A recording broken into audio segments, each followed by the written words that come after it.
Bonsoir, je vous remercie aussi de m'avoir convié ici, hein. C'est pas spécialement dans mes habitudes. Moi j'interviens de temps en temps à l'Université populaire de Chambéry et j'enseigne à 300 mètres de la maison des Assos dans un des 4 lycées de Chambéry, le lycée Monge, qui est une grosse structure là, avec presque 2000 élèves, général, techno et pro. Et donc, voilà, j'enseigne en histoire-géographie, et puis, puisque depuis quelques années on a réformé le lycée, il y a désormais des spécialités, et en l'occurrence, moi je m'occupe de la histoire-géographie, géopolitique, sciences politiques. Si vous avez de la famille qui est au niveau du lycée, vous en avez peut-être entendu parler. Hein, c'est une matière un peu pluridisciplinaire, et en général, on a pris l'habitude de la résumer par géopo. Hein. Est-ce que tu fais géopo? Est-ce que tu fais maths? Est-ce que tu fais physique? Les élèves se parlent un petit peu comme ça. Et c'est vrai que le contenu géopolitique, il est important. J'ai enseigné en première ces 4 dernières années, puis cette année, je suis monté en terminale. Et j'ai notamment fait l'Ukraine il n'y a pas longtemps. On a un des thèmes qui s'appelle « Faire la guerre, faire la paix ». Alors, j'attaque directement. Hein. C'est peut-être la bande de Gaza dont il aurait fallu parler ici, mais bon, quand on m'a demandé, c'était avant le 7 octobre. J'avais déjà fait une conférence l'année dernière sur l'Ukraine pour l'UP de Chambéry, que j'avais appelée une nouvelle guerre froide, une guerre froide 2.0, point d'interrogation. Et puis un an après, l'UP de Chambéry m'a demandé d'en refaire une, alors je ne savais pas trop comment l'appeler, et c'était un petit peu en cours de route. J'ai dit, allez, je vais prendre 2 axes, guerre d'usure et révélateur des relations internationales. Alors, ce qui est certain, c'est qu'aujourd'hui, c'est difficile de dire entre l'Ukraine et la Russie qui peut l'emporter, s'il y aura un vainqueur. Et je ne suis pas sûr que, de toute façon, à la fin, il puisse y avoir véritablement un vainqueur au sens où on l'entend. Par contre, il y a quand même un point de convergence désormais. Tous les experts s'accordent à dire que la guerre, elle sera longue. Alors, il y a eu un rebondissement, un simili-rebondissement depuis hier. Hein, je suis tombé dessus par hasard cet après-midi, avec ce qui peut apparaître, si on veut voir le verre à moitié plein, comme une possibilité de début, d'embryon, vous voyez ce que je veux dire, de négociation. Et si on veut voir plutôt le verre à moitié vide, on pourrait dire éventuellement une manœuvre russe pour gagner du temps, pour noyer le poisson. En tout cas, Sergueï Lavrov, ministre de Vladimir Poutine, a l'air d'adoucir un petit peu son discours et de tendre la main aux États-Unis. Alors, il pourrait même éventuellement y avoir, dans les 48 heures qui viennent, une rencontre en Europe entre Anthony Blinken, le secrétaire d'État américain, et puis Sergueï Lavrov. Les quelques commentaires que j'entendais cet après-midi étaient assez sceptiques là-dessus et voyaient plutôt une manœuvre russe derrière ça. Hein. L'idée, donc, c'est plutôt que l'offensive prévue un petit peu comme une guerre éclair de Vladimir Poutine en février 22, elle a échoué. Et le secrétaire général de l'OTAN le disait il n'y a pas si longtemps, nous devons nous préparer à une longue guerre en Ukraine. C'est pas une guerre éclair, on est plutôt dans le scénario d'une guerre d'usure ici. Une guerre, on va le voir, qui est une guerre maintenant vraiment de position. Pour l'Ukraine, il y a depuis le 7 octobre une période qui est un peu une période désormais de doute. Et on imagine bien que dans la tête du président Zelensky, il doit y avoir pas mal de questions qui se posent parce que des guerres, il y en a partout. Et avec ce qui se passe depuis 2 mois maintenant du côté de la bande de Gaza, eh bien, on ne sait plus trop où donner de la tête en ce qui concerne le gouvernement américain, en ce qui concerne les gouvernements européens. On peut se poser la question, est-ce que l'Occident va être au rendez-vous sur la longue durée du soutien à l'Ukraine? On peut, si on est ukrainien, se poser légitimement la question, d'autant plus que la contre-offensive ukrainienne que Zelensky avait un peu vendue aux Occidentaux, elle patine, et puis que Poutine tente même un petit peu de se faire passer pour un médiateur possible dans le conflit israélo-palestinien. Donc cette image, je la mets aussi parce qu'elle nous amène à évoquer les relations internationales, et ce conflit en Ukraine, il est aussi un révélateur des relations internationales. Alors une guerre d'usure, d'abord le premier point, avec un aspect qui est très dual, un petit peu. On a dans cette guerre qui a commencé il y a 21 mois maintenant, des aspects de guerre traditionnelle, et aussi de guerre ultramoderne. Si on regarde ce qui nous fait penser à une guerre traditionnelle, alors traditionnelle, je ne remonte pas au Moyen-Âge, hein, je veux dire conflit du XXe siècle, c'est clairement une guerre de position. Et c'est plus forcément ce à quoi on avait été habitué quand on regarde ce qui se passe depuis une trentaine d'années. C'est plutôt des guerres, des guérillas, hein, des guerres, comme on dit aujourd'hui, asymétriques, des guerres un petit peu irrégulières, qui se sont développées, non conventionnelles, avec des adversaires comme Al-Qaïda ou Daesh, hein, qui nous emmènent sur d'autres types de conflits. Là, on a vraiment affaire à une guerre des tranchées. Je suis tombé il y a quelques mois en arrière sur cette diapo, du coup je l'ai rapproché de celle-ci, un siècle en avant, hein, où on se dit que oui, bah, c'est entre 14-18 et puis ce qui se passe depuis 2014 en Ukraine et depuis 2022, on a l'impression que c'est un petit peu la même chose, hein, le froid, la boue, la pluie, et éventuellement bah, les rats, pourquoi pas, et en tout cas des conditions de vie ou qui s'apparentent plutôt à des conditions de survie. Hein. Si on prend un petit peu de hauteur sur le front ukrainien aujourd'hui, eh ben, il y a un front. Il y a un front qui nous fait furieusement penser à la Première Guerre mondiale, avec des lignes de tranchées. C'est vraiment le remake un petit peu de ce qui s'est passé entre 14 et 18. Alors là c'est en anglais, mais on retrouve quand même un petit peu, hein, avec ici les tranchées couvertes, la première ligne ukrainienne, hein, finalement c'est cette image-là, mais vue du haut, hein, les tranchées ukrainiennes, et puis ici un dispositif qu'ils appellent dents de dragon, qui sont une espèce de plots en béton pour éventuellement arrêter des chars, hein, des engins motorisés qui viendraient d'en face, et finalement ça correspond un peu à un no man's land, comme il y avait entre 14 et 18, entre les lignes allemandes et les lignes françaises par exemple. On est ici enterré comme les poilus l'ont été pendant 3 ans, hein, entre la fin de 14 et puis le début 1918. Alors est-ce qu'on est parti pour 3 ans de tranchées et de guerre de position?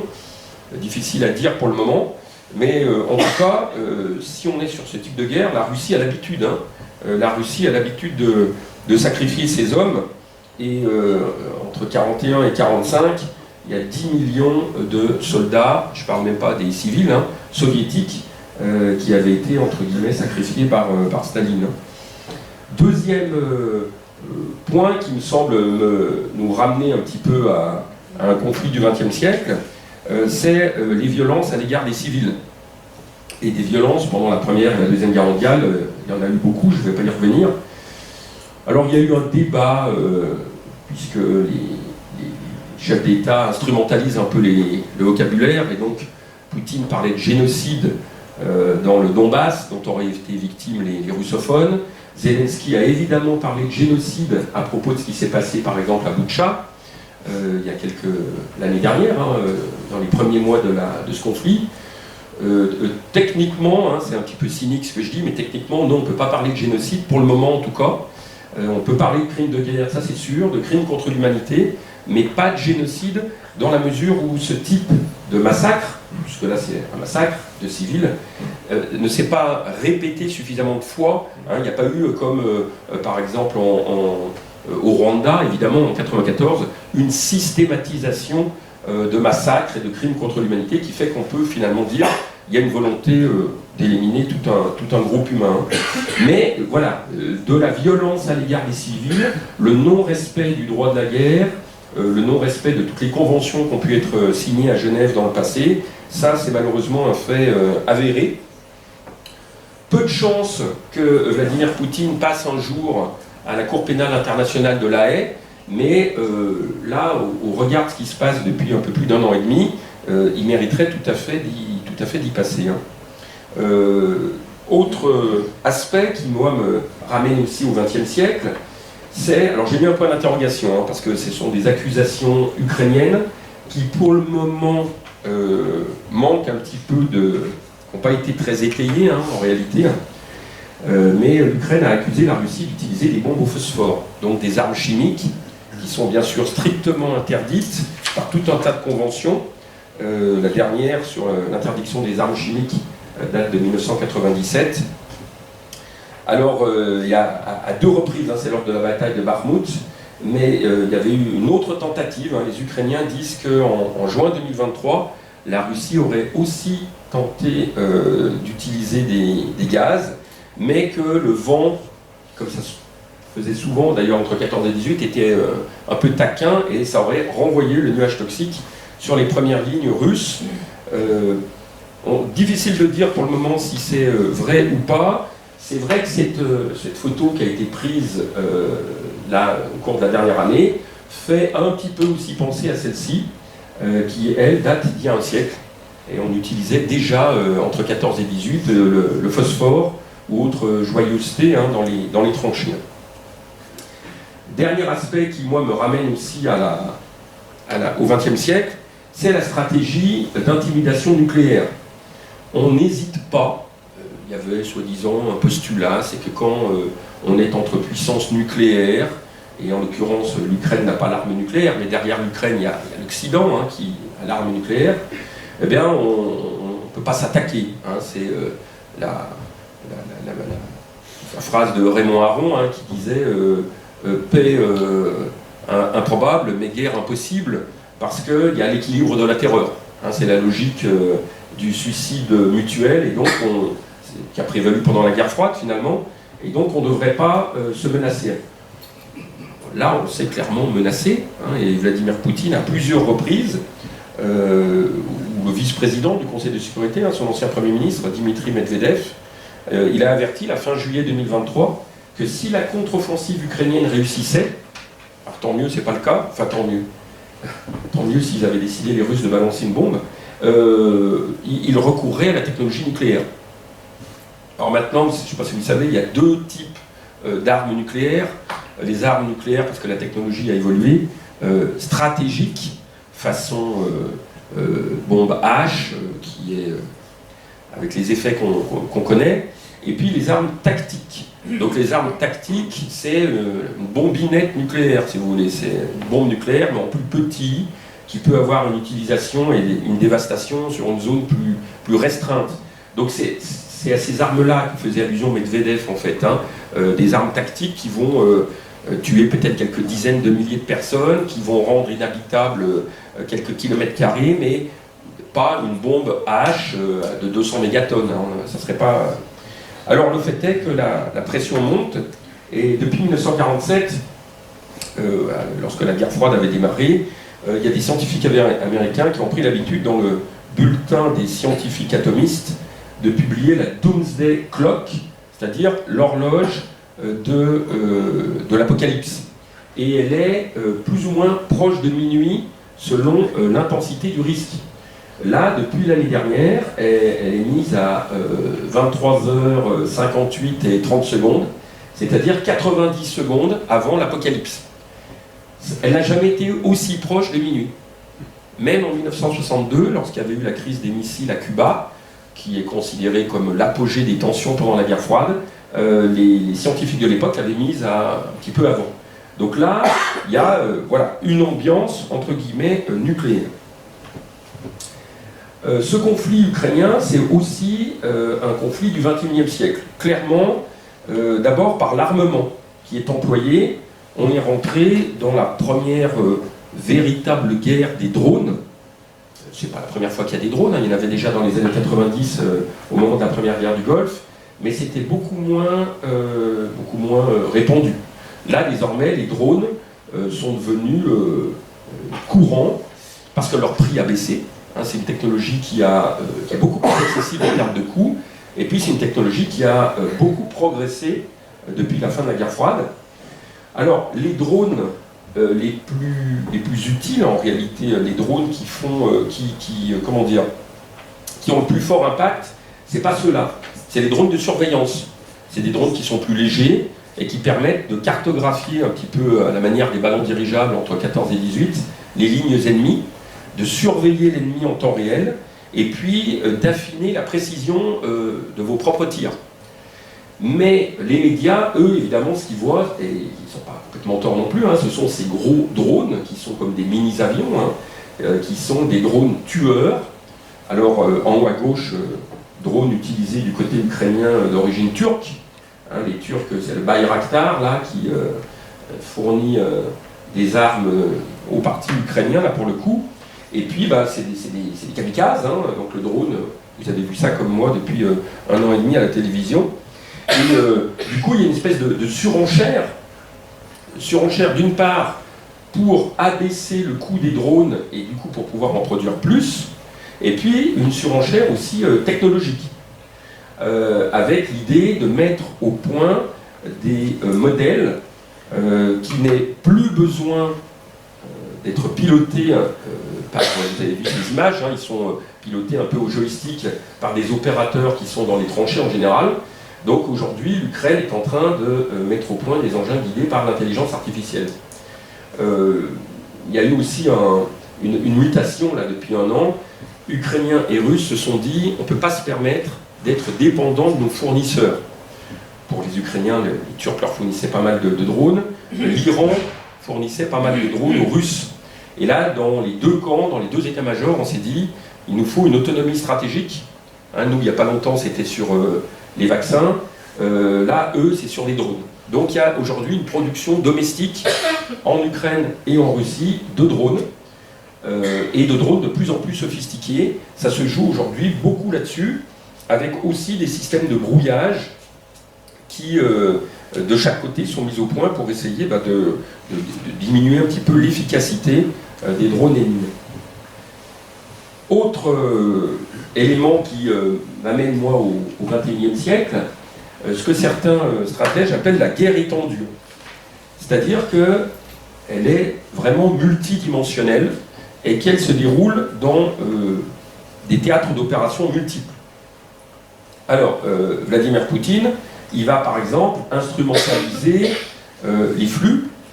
On sait que les flux alimentaires, hein, c'est une arme, la nourriture, il les a instrumentalisés au départ des ports de la mer Noire.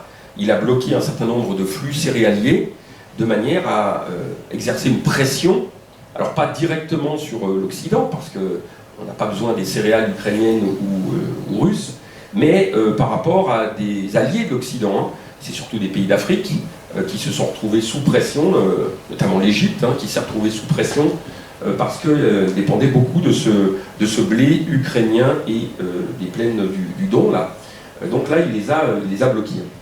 Autre terrain d'opération, le nucléaire civil que Vladimir Poutine transforme en arme militaire.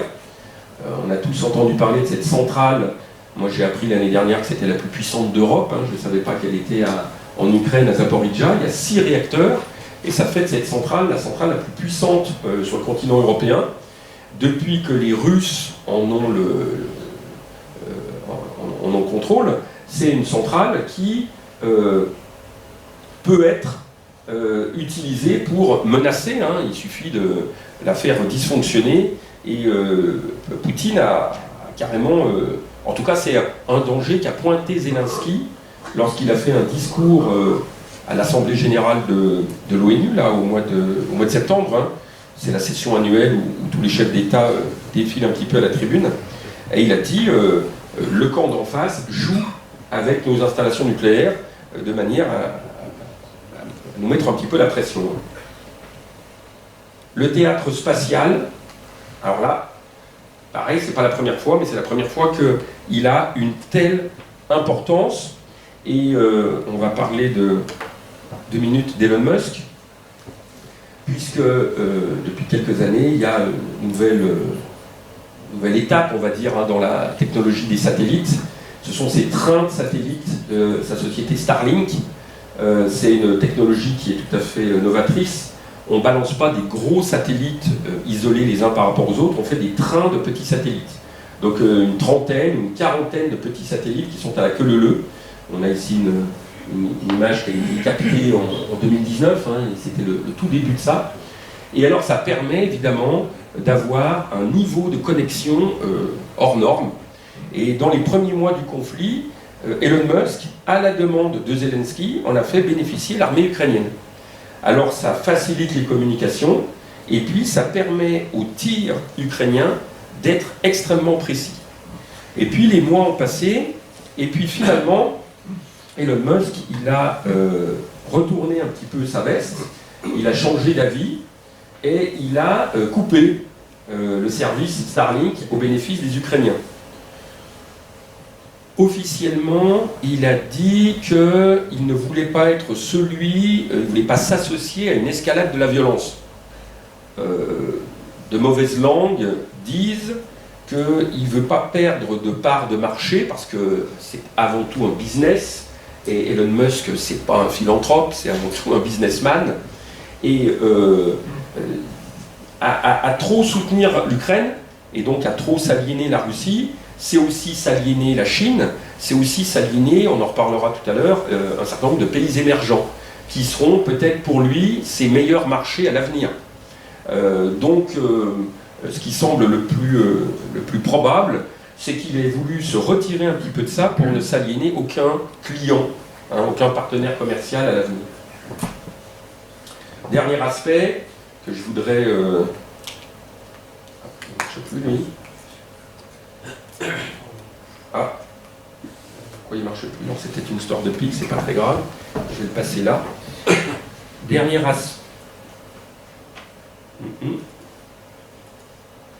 C'est bon. Alors, je vais le passer d'ici. Dernier aspect que je voulais évoquer dans cette guerre un petit peu multidimensionnelle, c'est la guerre de l'information. On entre aussi dans une nouvelle dimension, c'est vraiment une guerre de communication. La propagande, c'est pas nouveau, la censure, c'est pas nouveau, l'information, la désinformation, il y en avait déjà beaucoup en 14-18. Mais là, ça prend une ampleur avec les moyens de connexion qu'on a aujourd'hui. Certains parlent de la première guerre TikTok, et Zelensky, cet acteur de cinéma et de séries télé, il est particulièrement doué pour ça. Et donc, voilà, on communique beaucoup, et de ce point de vue-là, les Ukrainiens sont meilleurs pour le moment. Et Zelensky, il a donné le ton dès le départ, en se montrant, puisque les mauvaises langues ont tout de suite dit qu'il était mort, ou alors qu'il avait quitté Kiev, je ne sais pas si vous vous rappelez, mais le lendemain, 2 jours après l'invasion russe, il est sorti dans la rue, et puis il s'est filmé avec le palais présidentiel derrière, pour être sûr qu'il était bien toujours sur place, et qu'il n'avait pas trahi la nation. Alors, cette guerre qui dure et qui est multidimensionnelle, quel impact elle a sur... tiens, il remarche. Quel impact il a sur les deux belligérants? Alors d'abord, en Ukraine, on a un petit peu l'impression que la guerre a accéléré l'histoire. Quand je dis la guerre, je ne démarre pas forcément en février 2022, je pense qu'il faut remonter à 2014. De 2014 à 2022, suite à l'annexion de la Crimée par Vladimir Poutine, on n'a pas beaucoup parlé de cette guerre, parce que comme disent les stratèges, c'était une guerre plutôt de basse intensité. Et elle est devenue une guerre de haute intensité depuis février 2022. Une guerre basse intensité qui est devenue routinière, on s'en désintéresse très vite. Vous voyez bien comment l'actualité chasse l'autre, et aujourd'hui, depuis 2 mois, on n'entend plus beaucoup parler de l'Ukraine. Mais en réalité, il y a un front dans le Donbass depuis 9 ans maintenant, depuis 2014. Et pour les Ukrainiens, depuis 2014 et a fortiori depuis février 2022, le sentiment de constituer une nation, le sentiment d'appartenance nationale, le sentiment de lutter pour un régime démocratique et pour un État indépendant, il s'est renforcé dans la population. Après tout, c'est un État jeune qui a réapparu en 1991, là, quand s'est disloqué l'URSS, et le sentiment national, ça ne va pas de soi, finalement. Là, depuis 2014 et a fortiori depuis 2022, ce sentiment d'appartenance, ce sentiment identitaire, il a été avivé par les événements, et l'attachement à la démocratie, l'attachement à l'indépendance, aujourd'hui, dans la société ukrainienne, l'idée d'un régime autoritaire, ça passe plus. Ça pouvait éventuellement passer encore un petit peu avant ou être partagé par un certain nombre d'Ukrainiens, c'est plus le cas. Alors, j'étais tombé sur ces images qui, pour moi, sont intéressantes pour montrer que le clivage entre russophone et ukrainophone, c'est un clivage qui est en train de disparaître. là, vous avez les résultats. Alors, d'une part, pour 2004, part de la population identifiant le russe comme première langue. Ça veut dire qu'en fait, ils sont tous, ou presque tous, bilingues. Ils parlent tous ukrainien et russe. Mais quand on leur demande, est-ce que votre langue numéro 1 c'est le russe ou l'ukrainien, bah, ça dit quelque chose de vous. Donc, la géographie linguistique, elle est ici. C'est-à-dire que non seulement le Donbass, mais toute cette partie que revendique en réalité Poutine, avec la Crimée, tout le littoral de la mer Noire, ici, les russophones, russophiles, sont majoritaires. Quand il y a eu des élections en 2004, bah, c'est très clair. Du côté Yanukovych, c'est-à-dire du côté du candidat pro-russe, pro-Poutine à l'époque, eh bien, tous les russophones ont voté pour le candidat pro-russe, pour le candidat pro-Kremlin, et pour Viktor Yushchenko, qui était le candidat pro-Occident, partisan de se rattacher à l'Union européenne, eh bien, tout le reste de l'Ukraine, correspondant aux ukrainophones, ceux qui ne considèrent pas le russe comme leur langue prioritaire, avaient voté pour lui. Donc là, c'est très clivé, ça se recoupe complètement. Si on avance et qu'on regarde les élections de 2019, vous avez à gauche les scores de Zelensky, Volodymyr Zelensky, et puis il avait en face le candidat pro-russe, Yuri Boyko. Alors vous ne voyez pas très bien, mais en réalité, si on regarde un petit peu l'échelle, Zelensky, ses meilleurs scores d'ailleurs, il ne les fait pas à l'ouest, même s'il est majoritaire, il y avait d'autres candidats là. Il remporte haut la main tous ces oblasts, toutes ces provinces, sauf celle-ci, sauf le Donbass, qui est en 2019 évidemment déjà sous contrôle de Moscou, puisque ça a été, c'est les accords de Minsk en 2014 et le Donbass est déjà sous contrôle de Moscou. Ça veut dire que toute cette région-là, qui est pourtant russophone, vote Zelensky. Et le candidat russe, il est là, il n'est en tête que là. Je vous le dis parce qu'on ne voit pas bien les chiffres. Il n'est en tête que sur le Donbass, occupé par Moscou. Donc, on voit bien que ce clivage entre une Ukraine pro-Occident et puis une Ukraine pro-russe, il n'est plus valable. Aujourd'hui, le clivage, il a sauté, et aujourd'hui, l'écrasante majorité, si vous voulez, des Ukrainiens, d'est en ouest ou d'ouest en est, s'identifient à l'État ukrainien. La deuxième conséquence pour l'Ukraine, c'est la disparition, ou en tout cas la très nette diminution de la corruption et des oligarques. Parce qu'on avait clairement un régime, là de ce point de vue-là, Poutine avait raison de le dire, qui était complètement vérolé, qui était largement corrompu. J'ai cru comprendre que Zelensky n'était pas une oie blanche non plus. Et par conséquent, il y a une loi qui a été prise pour les empêcher de détenir des chaînes d'information. Ils faisaient comme en France, pas besoin de citer des noms. On utilise la propriété des médias, la concentration des médias, pour servir ses propres affaires et éventuellement relayer un message politique. Ça se voit pas mal sur CNews par exemple. Aujourd'hui, lorsqu'on est corrompu, lorsqu'on a trempé dans des affaires politico-financières, on doit démissionner. Alors il y a eu plusieurs exemples, celui-ci, celui du ministre de la Défense, Oleksiy Reznikov, il a dû démissionner ces derniers mois. Zelensky ne lui a pas laissé le choix, il était empêtré dans des affaires de corruption et il a été mis de côté. C'était début septembre. Le dernier constat qu'on peut faire à propos de l'Ukraine, du coup, ça va un petit peu ensemble, c'est la montée en puissance de la société civile. On a, si vous voulez, l'autoritarisme qui décroît et une forme de démocratie et d'attachement à la démocratie qui s'accroît. Du coup, logiquement, la société civile joue un rôle croissant depuis 2014 et a fortiori depuis 2022. Et on a vraiment l'impression que c'était après tout, c'était une république soviétique, ça, avant. Et une république soviétique, qu'est-ce que ça vous apprend? Ça vous apprend, en tant qu'individu, à surtout ne prendre aucune initiative. Le système soviétique qui déresponsabilisait l'individu Et ce qui reste encore aujourd'hui vrai en Russie, il y a un système ultra centralisé et l'initiative individuelle, elle est à combattre. En Ukraine, on est passé à une culture qui encourage l'initiative désormais, et il y a pas mal d'initiatives. Alors ça se voit dans l'armée, dans les unités de défense territoriale. Hein, il y a des civils ukrainiens qui se retrouvent désormais avec des armes et qui prennent des initiatives, hein, qui s'auto-constituent un petit peu. Et puis ça se voit aussi avec des civils qui prennent des initiatives, comme à Irpin, hein, pour reconstruire les habitations. On s'organise à la base, on s'organise non pas en attendant que des ordres viennent d'en haut. Là, il y a une espèce de renversement de la logique, où il y a des initiatives qui viennent d'en bas, et on pense à un projet collectif, et pas simplement à obéir à des ordres qui viennent d'en haut. En Russie, les conséquences, évidemment, elles sont importantes. La guerre suspend le cours ordinaire, un petit peu, si vous voulez, et la guerre, ça c'est une tradition russe, elle peut devenir un but en soi.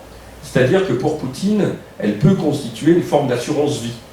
Tant qu'il y a la guerre, la société tout entière est mobilisée et contrôlée.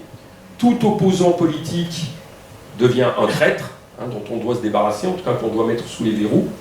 Et début septembre, évidemment, il s'agit de conditionner aussi la jeunesse.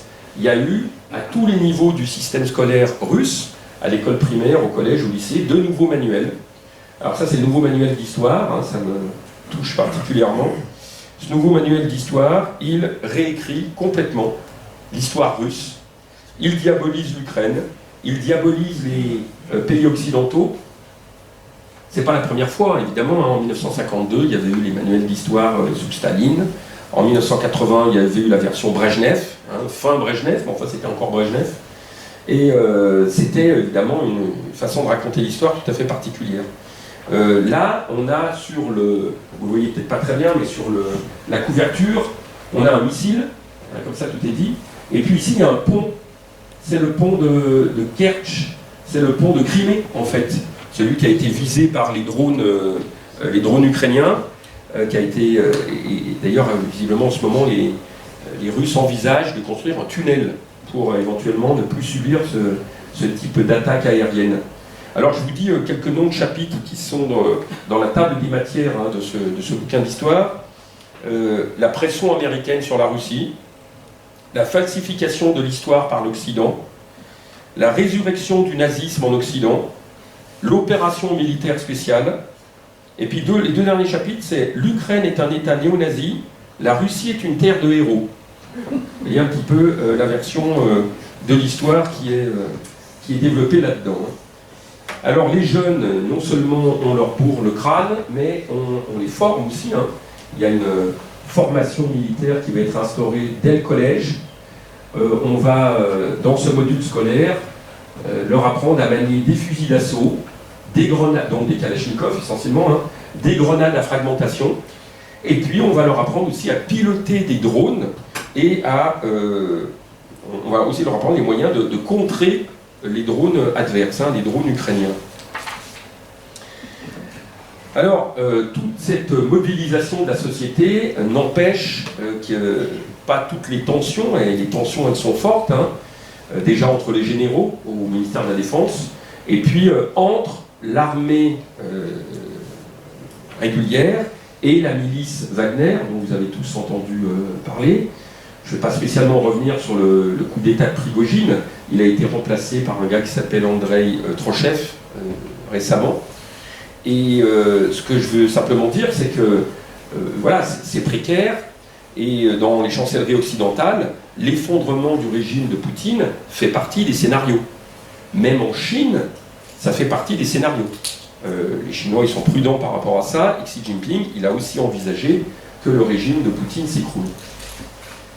Guerre d'usure, jusqu'à quand? Alors ça pose la question d'abord des objectifs, parce que quels sont les objectifs des uns et des autres? Les objectifs ukrainiens, ça c'est la carte au 29 septembre, je l'ai trouvée pour hier, elle se trouve tous les jours hein, sur le site du ministère des Armées. mais elle avait une mauvaise résolution, donc ça passait pas du tout à l'écran. Je me suis dit, de toute façon, depuis fin septembre, ça n'avait grosso modo pas bougé. L'objectif à minima de Kiev, pour un simple cessez-le-feu, ça serait, je le fais apparaître avec ma petite flèche jaune, là, ça serait de couper en deux la zone occupée par les Russes, de manière à séparer la Crimée d'un côté du Donbass de l'autre. Ça, c'est l'objectif minimal, accéder à la mer Noire et scinder en deux la zone russe pour un simple cessez-le-feu. Zelensky a été très clair, et les ministres ukrainiens ont été très clairs, pour commencer à parler de paix, pour négocier la paix, l'objectif, c'est une libération complète du territoire ukrainien. Il y a une différence entre se mettre à la table des négociations et cesser le feu. Pour se mettre à la table des négociations, les Ukrainiens ils veulent tout récupérer, y compris la Crimée, qui est russe depuis 2014. Ils savent bien que sinon, ça va faire comme en 2014, ça va permettre à Poutine de cranter un petit peu ses conquêtes, et les accords de Minsk, en 2014, ils ont donné les deux oblasts ici de Lugansk et de Donetsk, le Donbass. Voilà, c'est un fait acté, les Russes y sont depuis maintenant 9 ans. Et les Ukrainiens ne veulent pas revivre ça. Et ils ont même un objectif encore à plus long terme, qui serait l'idée de dire, pour que l'avenir ukrainien soit paisible, il faut, entre guillemets, désamorcer la Russie. Désamorcer la Russie, ça veut dire qu'elle renonce à ses ambitions impériales. Ça veut dire, d'une autre manière, non seulement mettre fin à Poutine, démanteler son régime, mais Poutine, ce n'est qu'un ultranationaliste parmi d'autres, c'est extirper un petit peu l'ultranationalisme russe de Russie. Un travail un petit peu similaire, si vous voulez, à ce qui s'est passé en Allemagne après la Seconde Guerre mondiale. On a parlé de dénazification.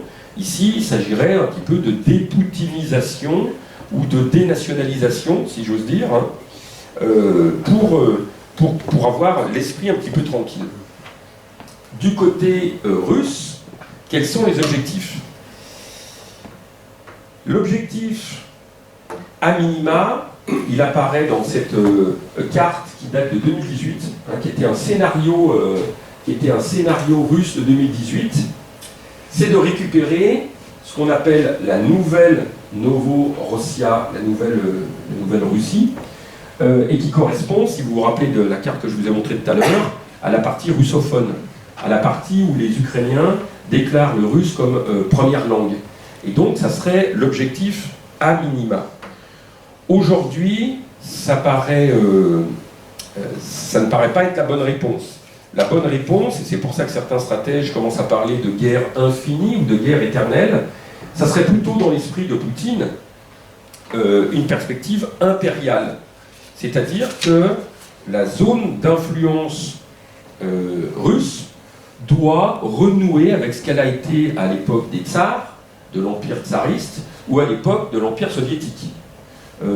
Reconstituer l'URSS, rétablir une espèce de mainmise sur l'Europe orientale pour reconstituer un peu les états tampons, le glacis qu'on avait, ce qu'on appelait les démocraties populaires jusqu'en 1989.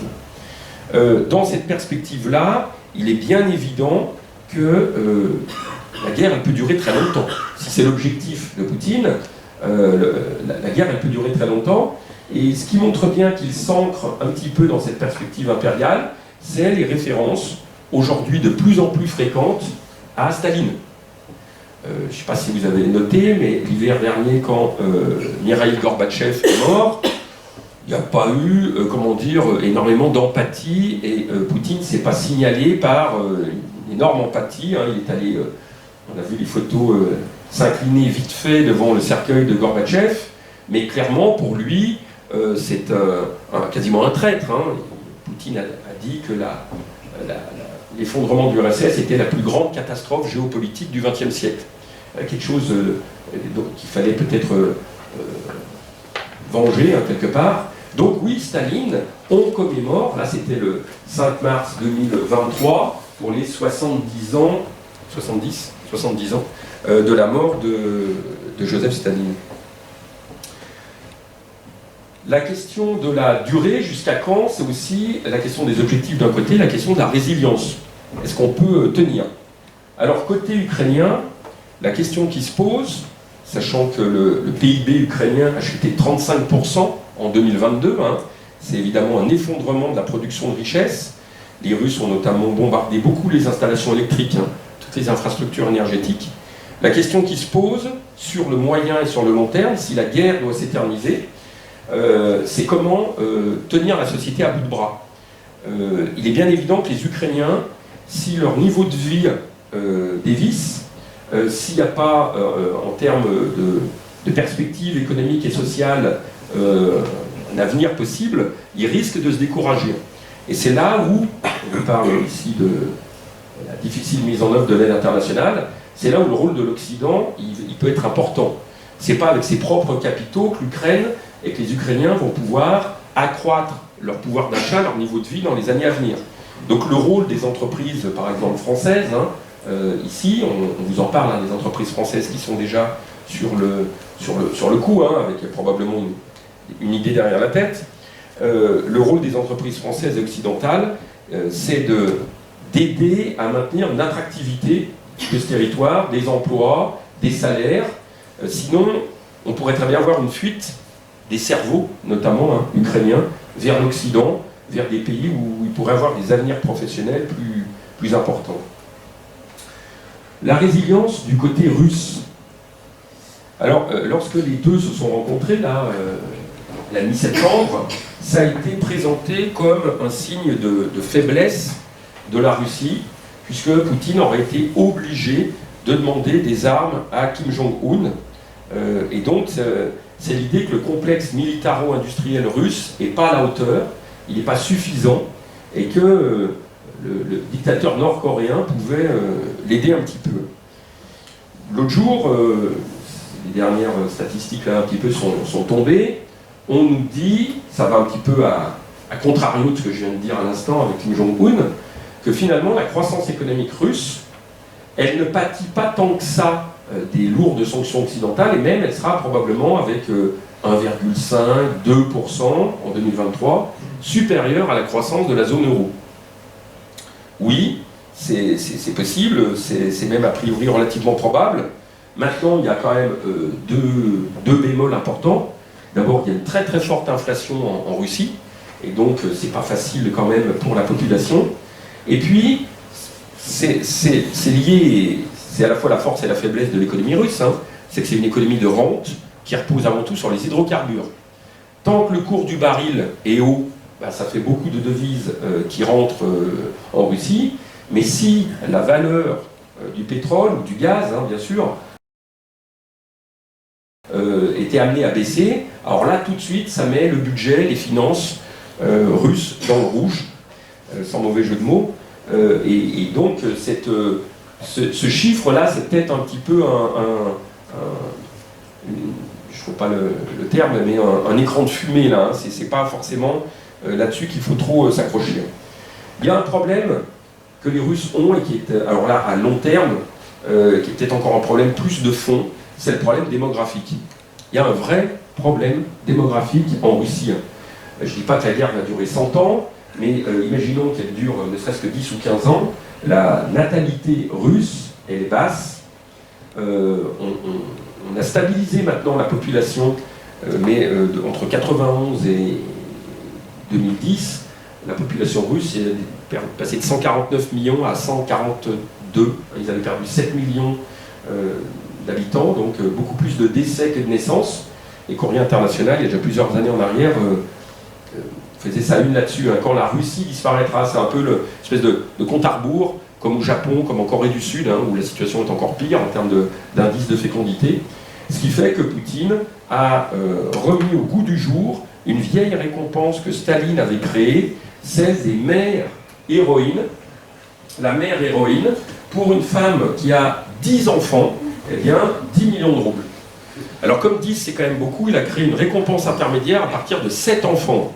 Donc 7 enfants, il y a, je ne sais plus, 3 ou 4 millions de roubles, et puis pour 10 enfants, il y a 10 millions de roubles. C'est quand même pas, c'est pas rien, hein. Il faut déjà quand même, il va falloir déjà être courageuse, hein. Voilà un petit peu ce que je voulais dire sur la guerre d'usure, sur une guerre qui peut durer encore un certain temps, mais qui pose la question, est-ce que ces deux pays pourront soutenir cet effort de guerre durablement? Je suis tombé là-dessus et ça me fait faire, moi, la transition avec le Grand 2. Le projet qui est désormais un petit peu en vogue dans les couloirs au Kremlin, c'est de remplacer ce pont qui est facile à attaquer par un tunnel. Et ce tunnel, ça veut dire deux choses. D'une part, il veut dire que les Russes ne sont absolument pas prêts à lâcher la Crimée, qui sont prêts à s'engager dans un conflit de très longue durée. Et puis je rebondis sur cette image pour passer au Grand 2, parce que là, on parle de la Chine. Ce tunnel, il pourrait être construit de l'argent, avec des technologies chinoises, et notamment avec les énormes groupes de BTP chinois qui désormais ont fait leurs preuves en Afrique, dans le cadre des nouvelles routes de la soie. C'est devenu des géants de la construction. Cette guerre, elle est un révélateur des relations internationales, d'abord entre Pékin et Moscou. C'est pour ça que je rebondis sur l'image précédente. Est-ce qu'il s'agit d'une amitié sans limite entre Pékin et Moscou, ou est-ce qu'il s'agit en réalité d'une domination de la Russie par la Chine, je prends le terme un peu moyenâgeux du suzerain qui domine le vassal, vassalisation de la Russie par la Chine. Si on regarde un petit peu dans le passé, entre les deux, l'amitié sans limite, ça coule quand même pas de source. Il y a un lourd passif dès le 19e siècle, à l'époque de l'humiliation de la Chine.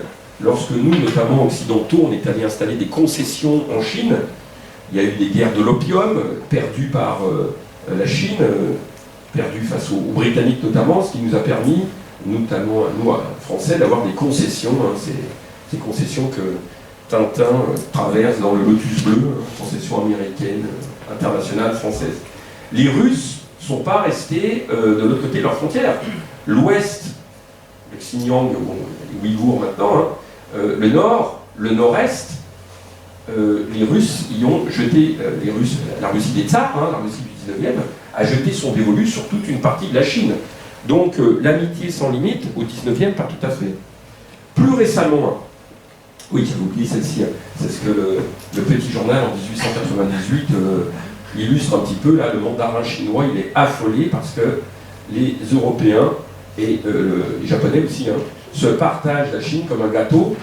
Donc on reconnaît la reine Victoria ici, les Anglais sont sur le coup, le Kaiser Guillaume II, et puis le Russe il est là, et puis nous aussi on est là, Marianne est là, avec le bonnet phrygien, on va aussi se tailler des concessions sur le littoral chinois, et puis le tsar Nicolas II, le dernier des Romanov, il est là aussi, et il lorgne sur le gâteau chinois. Plus récemment, je disais, dans le cadre de la guerre froide, l'amitié, le traité d'amitié, d'alliance et d'assistance mutuelle de 1950. Mao Tse-tung, à peine arrivé au pouvoir, un 1er octobre 1949, il crée la RPC, la République populaire de Chine, et on signe en janvier 1950 ce traité entre Staline et Mao Tse-tung, traité d'amitié. Alors on a fixé une durée, c'est comme si on avait prévu de se marier pour une certaine durée de 30 ans. Et normalement, ça devait courir jusqu'en 1980. En fait, ça se dégrade très vite.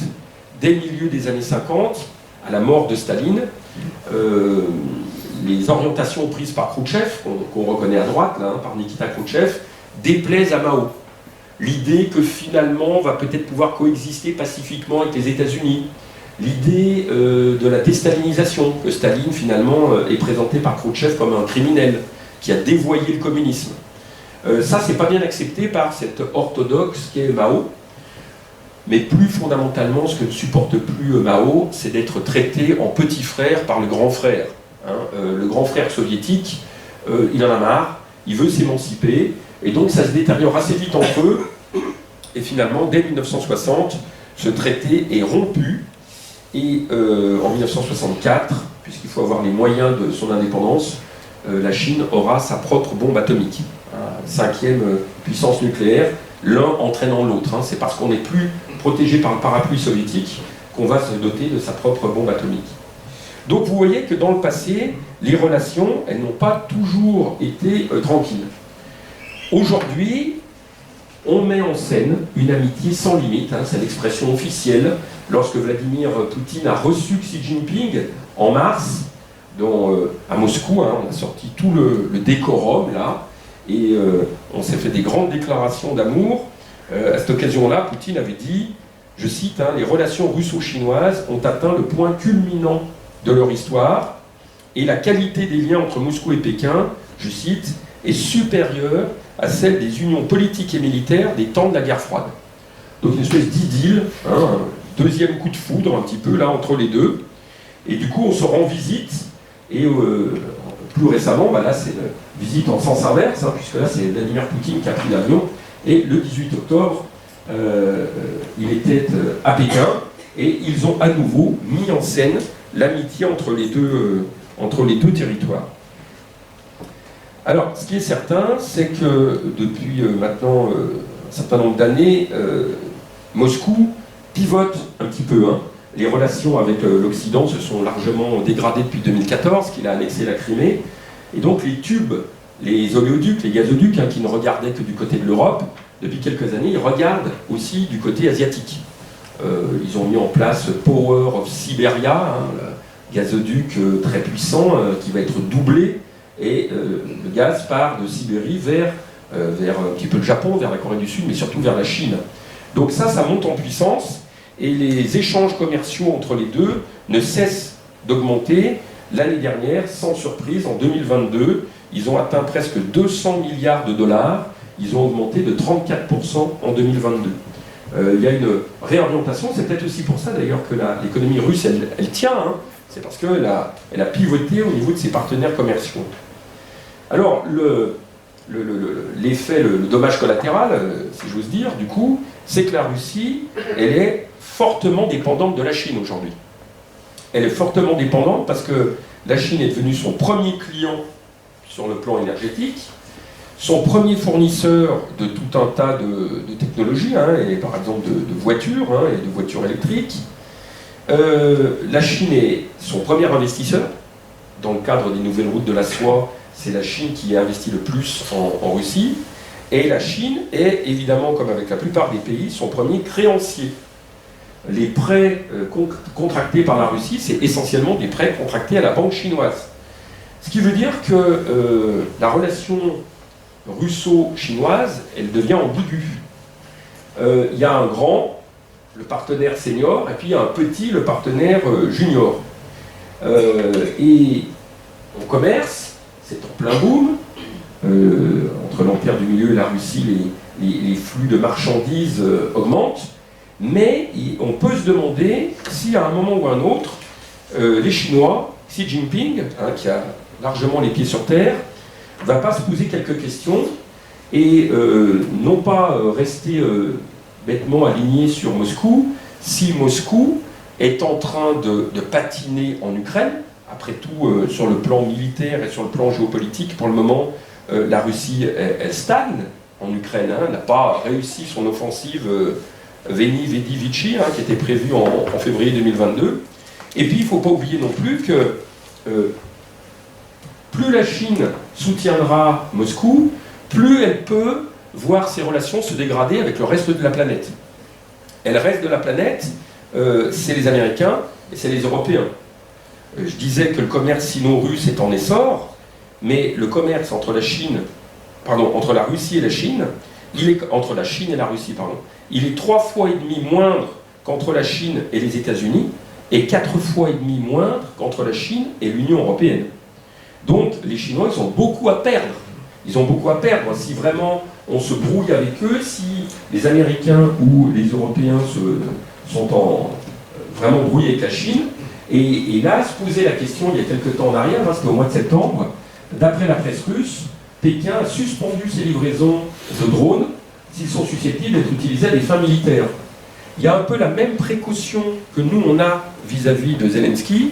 Les Chinois, ils l'ont vis-à-vis de Poutine. Ils ne veulent pas non plus être accusés de co-belligérance. Donc on marche un petit peu sur des œufs, et là, clairement, il y a plus vassalisation que coopération. Si vous regardez le PIB de la Russie et le PIB de la Chine, on ne boxe pas du tout dans la même catégorie. Hein. Le PIB de la Russie, ça doit être 1500 milliards de dollars. Le PIB de la Chine, maintenant, il doit être à 18 000 milliards de dollars. Donc il y a un écart de 1 à 12. Le PIB chinois, c'est 12 fois le PIB russe. Donc comme ils disent dans les entreprises anglo-saxonnes, il y a le senior partner et le junior partner. Et Poutine, c'est le junior partner. Hein, il y a une vraie vassalisation.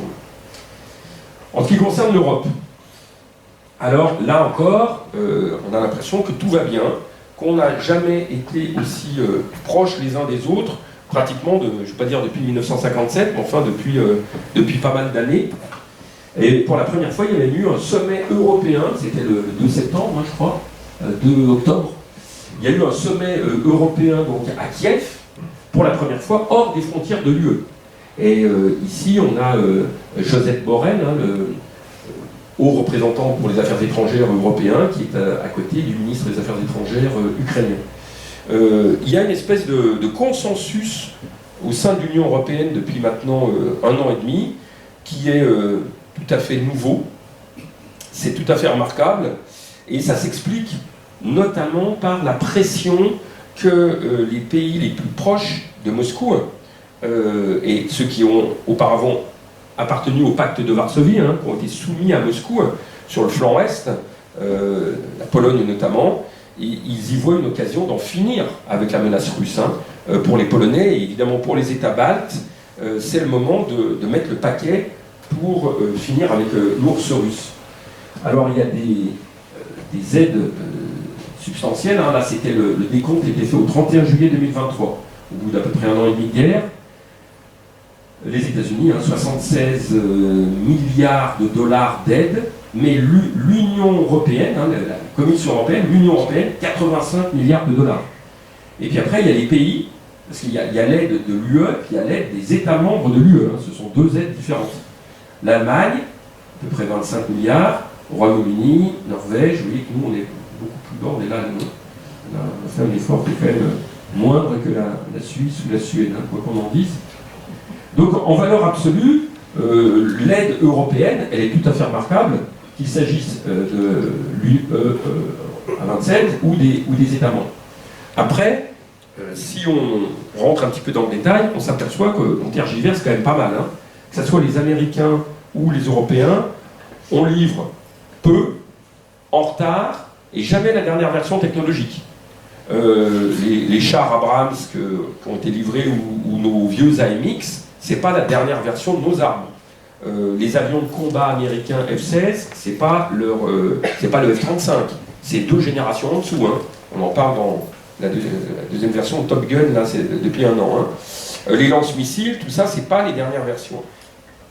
Deuxième bémol, si on regarde cette fois-ci en pourcentage, qu'est-ce que l'aide apportée à l'Ukraine représente dans le PIB, hein, dans la production de richesse de ces pays. Alors sans surprise, on voit que ceux qui font le plus d'efforts, c'est les pays qui sont le plus proches.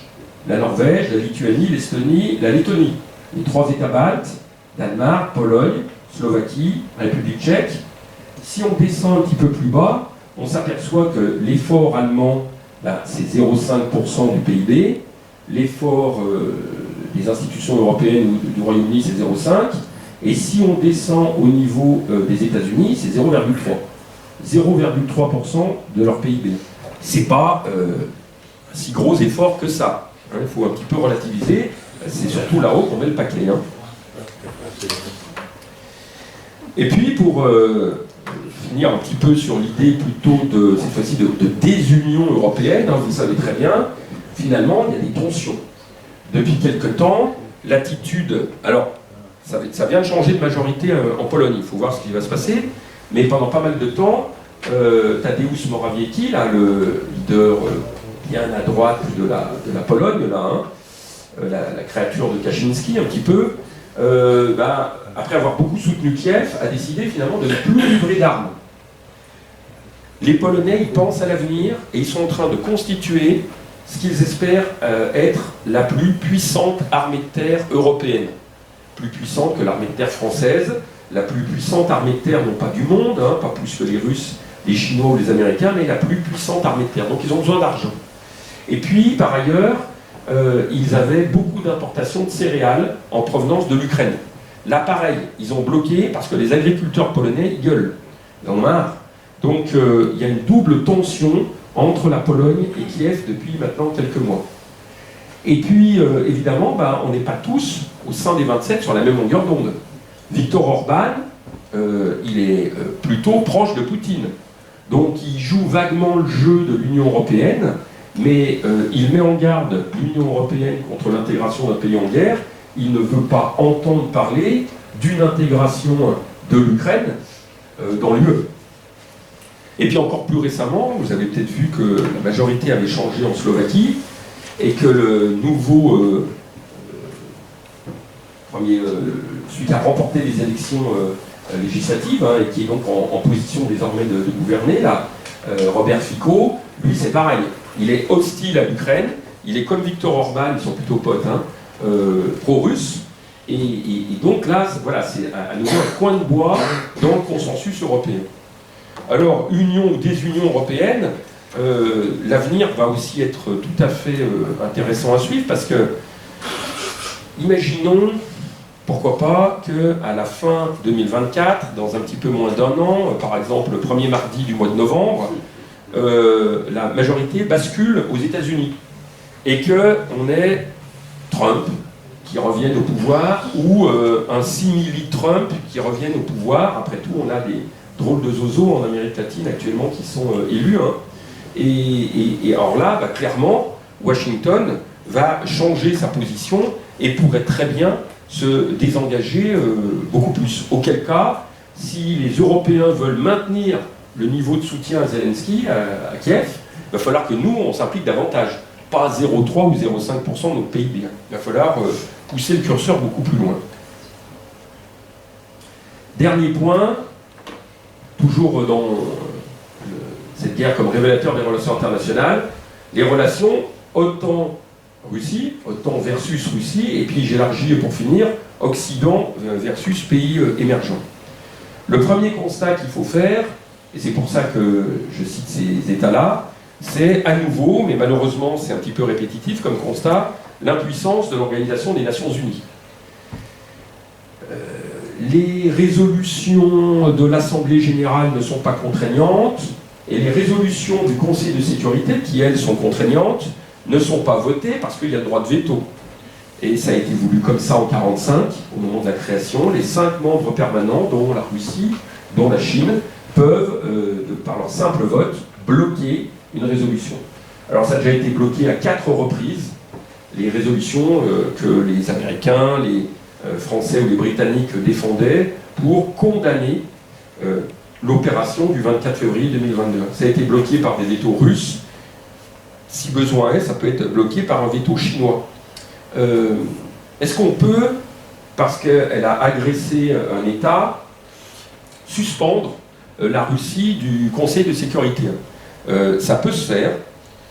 Ça a déjà été fait.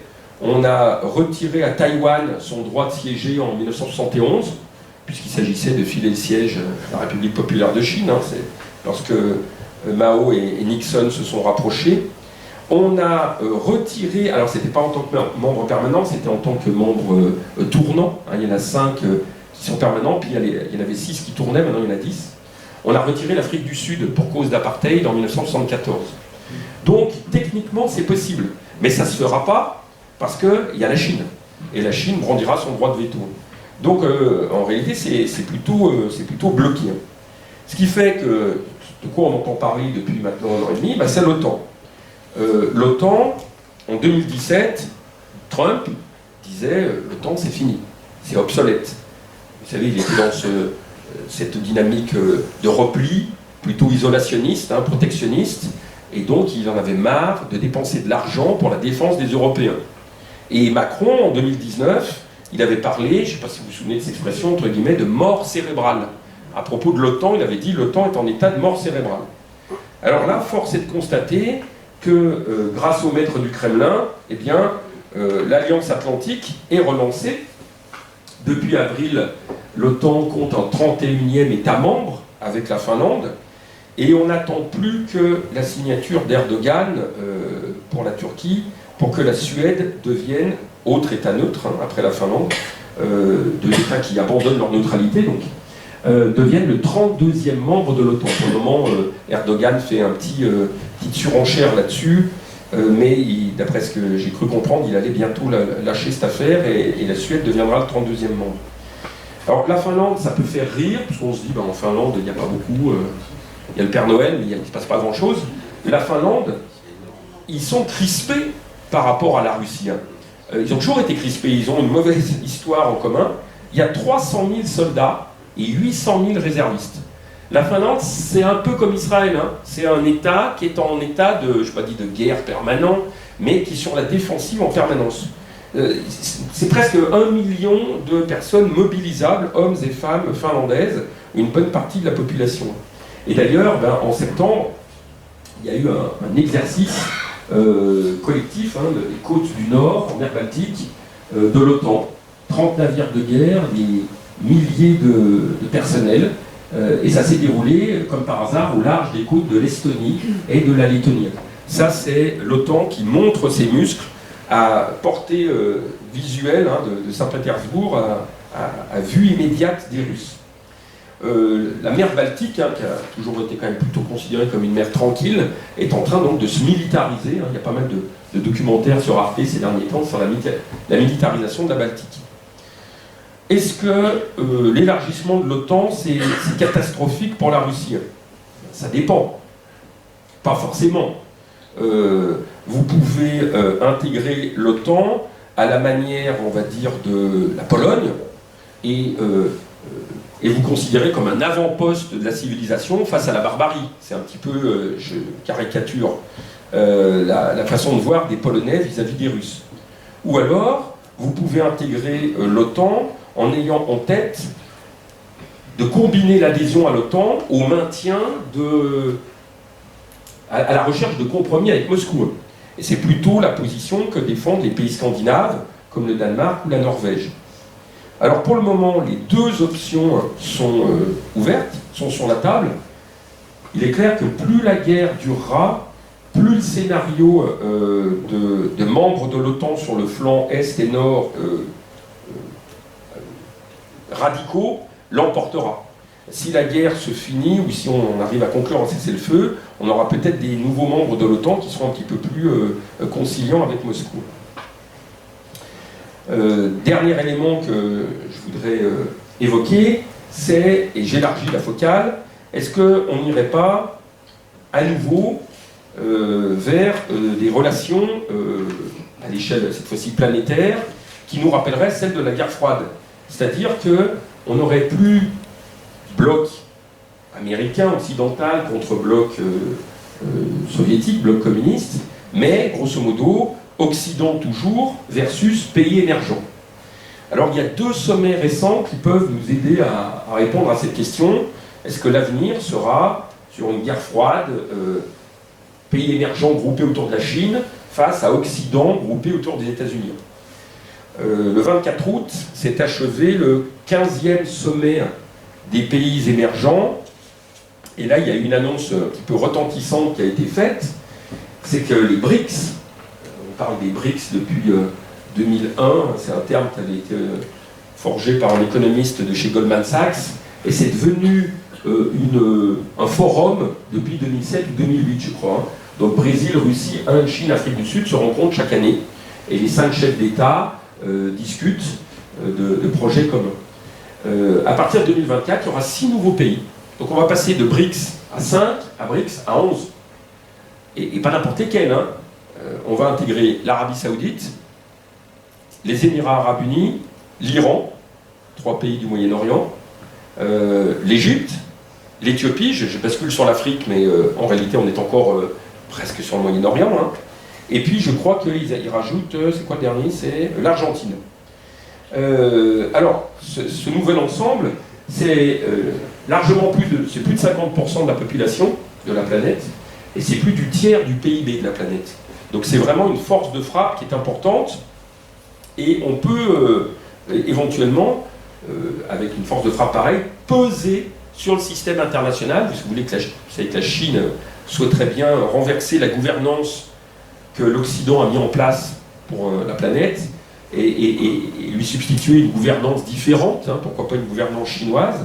Là, c'est vrai qu'avec ce club des 11, on peut imaginer que le système multilatéral que l'Occident a créé en 44-45, hein, fin de la Seconde Guerre mondiale, évolue un petit peu et que les intérêts de ce que certains appellent parfois le Sud global soient mieux défendus avec un nouveau système.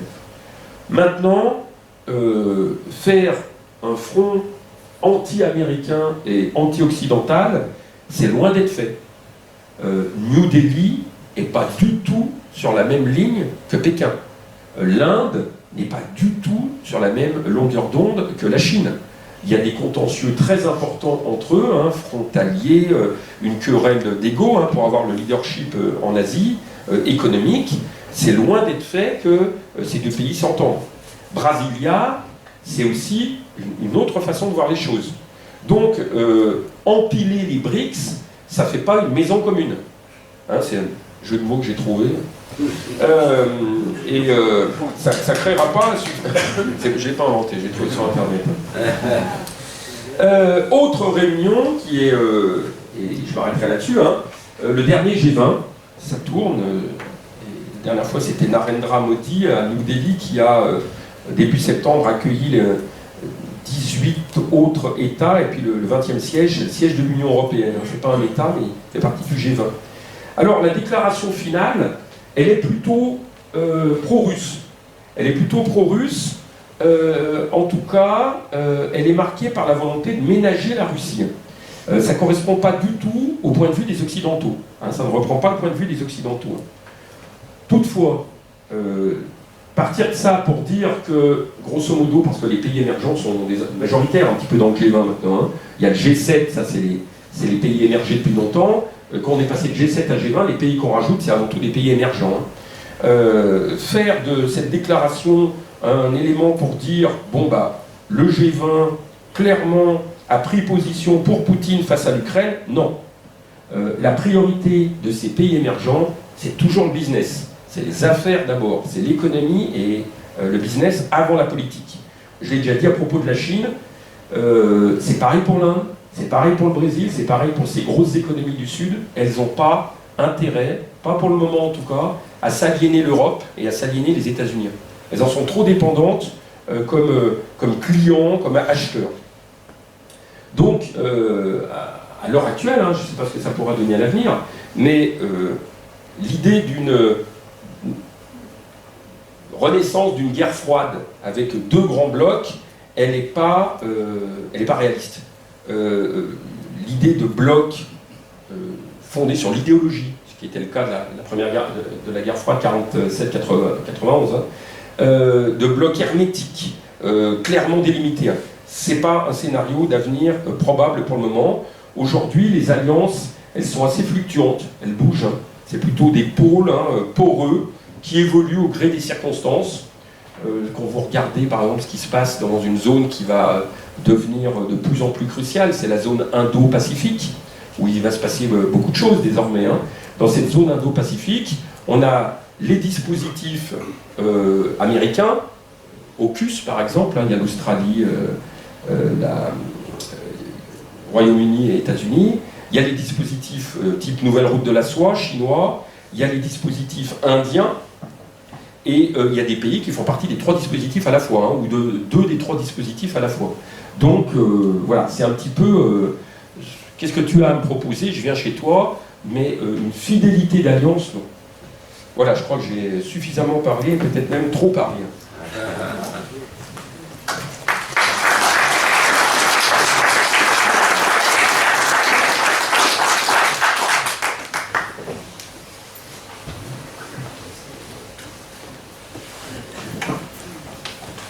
Alors, si vous posez des questions, vous savez, vous pouvez appuyer sur le bouton rouge sur le côté. Vous avez un micro. Là, il est allumé.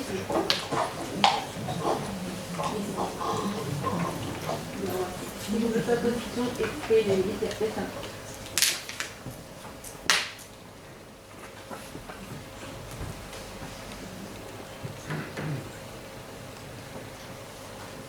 N'hésitez pas. Hein.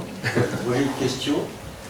Concernant la Chine, qu'est-ce que la Chine pourrait demander à la Russie pour arrêter ce conflit vis-à-vis de l'Ukraine? que la Chine, je suis d'accord avec vous, qu'est-ce qu'ils veulent faire? C'est du business, avec tout le monde, hein, avec les Européens, avec les Américains, avec le monde entier. Donc à mon avis, ça les emmerde plutôt, qu'est-ce qui pourrait demander à Poutine d'accepter pour sortir par le haut, quoi, pour que tout le monde sorte par le haut. Je ne suis pas dans le secret, mais si je me mets dans la tête de Vladimir Poutine, qu'est-ce qu'il pourrait lui accepter? Alors peut-être beaucoup de choses si vraiment Pékin lui met une pression d'enfer, hein, peut-être qu'il pourrait accepter beaucoup de choses. Se retirer de la Crimée, c'est inacceptable. Hein. Poutine, il veut rester en place. Franchement, s'il se retire de la Crimée, Poutine, il ne pourra pas rester en place, c'est pas possible. Soit il y a une révolution de palais, un coup d'État, mais il va être éliminé. Hein.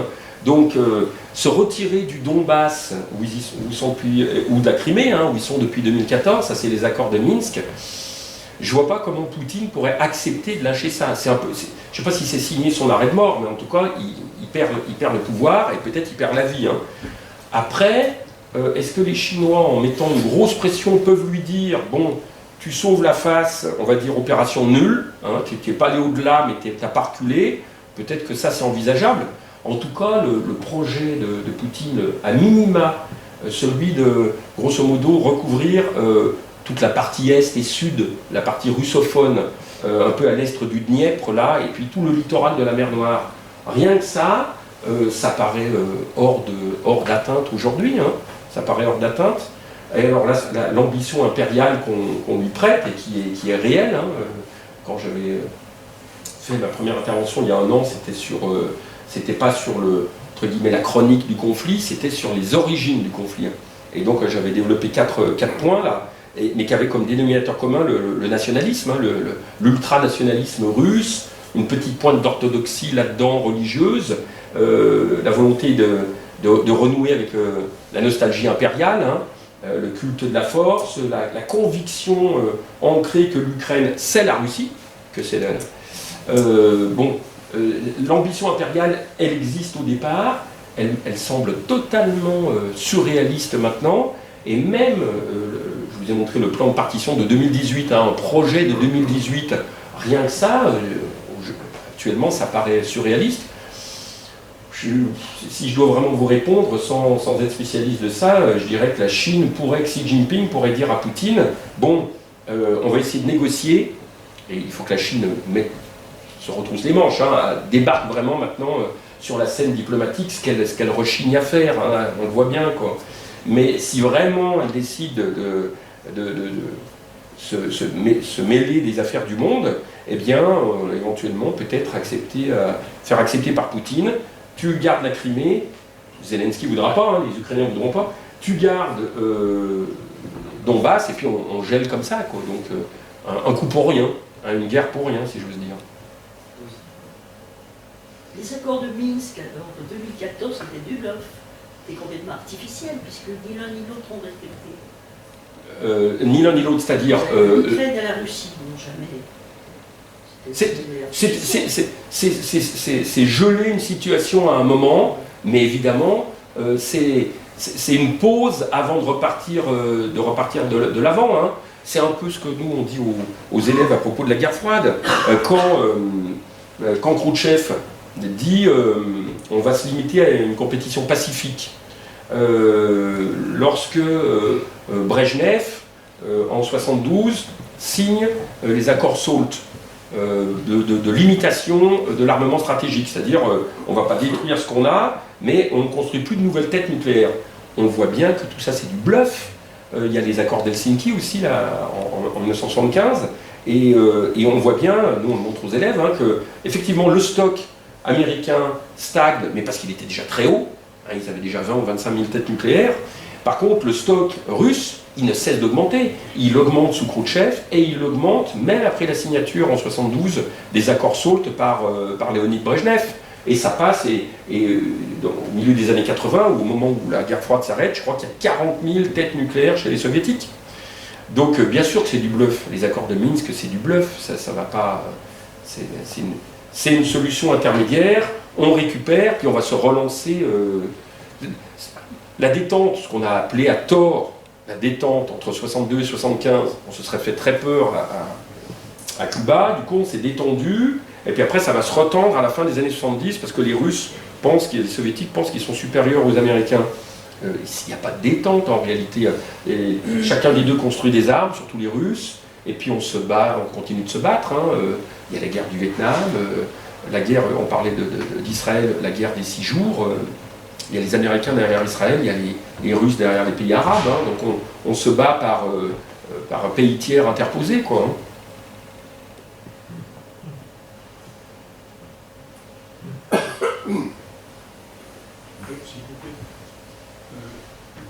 Dans la continuité de ce qui a été dit, que la Russie, pour que Poutine ne perde pas la face, il ne peut pas lâcher la Crimée. Pour certains, il paraît inéluctable que l'Ukraine rentre dans l'OTAN. La vraie question, c'est l'Ukraine rentre dans l'OTAN, mais avec quelles frontières? Alors l'Ukraine qui rentre dans l'OTAN, c'est sûr que là, c'est un caillou dans la chaussure, parce qu'il y a cet article 5, je crois, qui dit que si l'un des États membres est attaqué, les autres États membres de l'OTAN doivent y aller. Oui, je ne pense pas que l'Ukraine va rentrer dans l'OTAN. Là, alors le secrétaire dit ils vont rentrer dans l'OTAN, Jens Stoltenberg, là. Mais oui, effectivement, avec quelles frontières? Pour la première fois, on va avoir dans l'OTAN, s'ils le font rentrer, un pays, et pourquoi pas dans l'Union européenne, mais là c'est pareil, je me pose des questions, un pays dont la frontière orientale est dynamitée, quoi, quasiment, est une poudrière. Donc Ça veut dire que le lendemain, on est en guerre, quoi. Ce serait extrêmement... à la fois, on comprend pourquoi les Ukrainiens veulent intégrer l'OTAN, pour eux c'est une forme d'assurance vie, mais en même temps, nous, là, si on je pense que ça va discuter beaucoup quand même avant d'en arriver à ça, que ce soit dans l'UE, ou que ce soit, bon, nous dans l'UE, de toute façon, on n'a pas vraiment de... Militairement, on n'existe pas, militairement, d'ailleurs, la Finlande et la Suède, qui sont deux des 27 de l'UE, et qui maintenant adhèrent à l'OTAN, ça fait qu'il y a de plus en plus de pays qui appartiennent aux deux, qui appartiennent à la fois à l'UE et qui appartiennent à l'OTAN. Ce qui veut dire que la perspective d'une défense européenne, c'est fini. Il n'y a que Macron éventuellement pour y croire, en tout cas pour faire semblant d'y croire, mais c'est terminé. On dépend plus que jamais des Américains pour notre défense. Il n'y aura pas d'armée européenne, sauf bouleversement. C'est pas parce que les Allemands, l'année dernière, Olaf Scholz, il a dit allez, on met 100 milliards pour l'armée allemande, et puis qu'on a tous relevé un peu le compteur, mais il n'y aura pas d'armée européenne. Donc, l'UE intégrant l'Ukraine, c'est même pas la peine d'en parler, mais l'OTAN intégrant l'Ukraine, c'est vrai qu'on se retrouve avec un pays, potentiellement c'est la guerre demain. Potentiellement ça peut être la guerre demain. Certains l'envisagent, de dire, sur le front ukrainien, il y aura des soldats français, il y aura des soldats britanniques, il y aura des soldats allemands, ceux qui font partie de l'OTAN. Vous pensez que l'Ukraine peut intégrer l'OTAN? Je ne sais pas. Non, je pense pas. Il y a des regardez, je peux vous remettre la deuxième diapo. Il ne fait aucun doute que tôt ou tard, alors c'est le tôt ou tard qui est intéressant là, l'Ukraine sera dans l'OTAN. Bon, ça c'est de la langue de bois évidemment, prends pas de risque Stoltenberg en disant ça. Tôt ou tard, ça veut à peu près rien dire. Raisonnablement, ça paraît très fou de le faire. Il faudrait mieux garder l'Ukraine, je dis ça de manière totalement cynique vis-à-vis des Ukrainiens, comme un État tampon.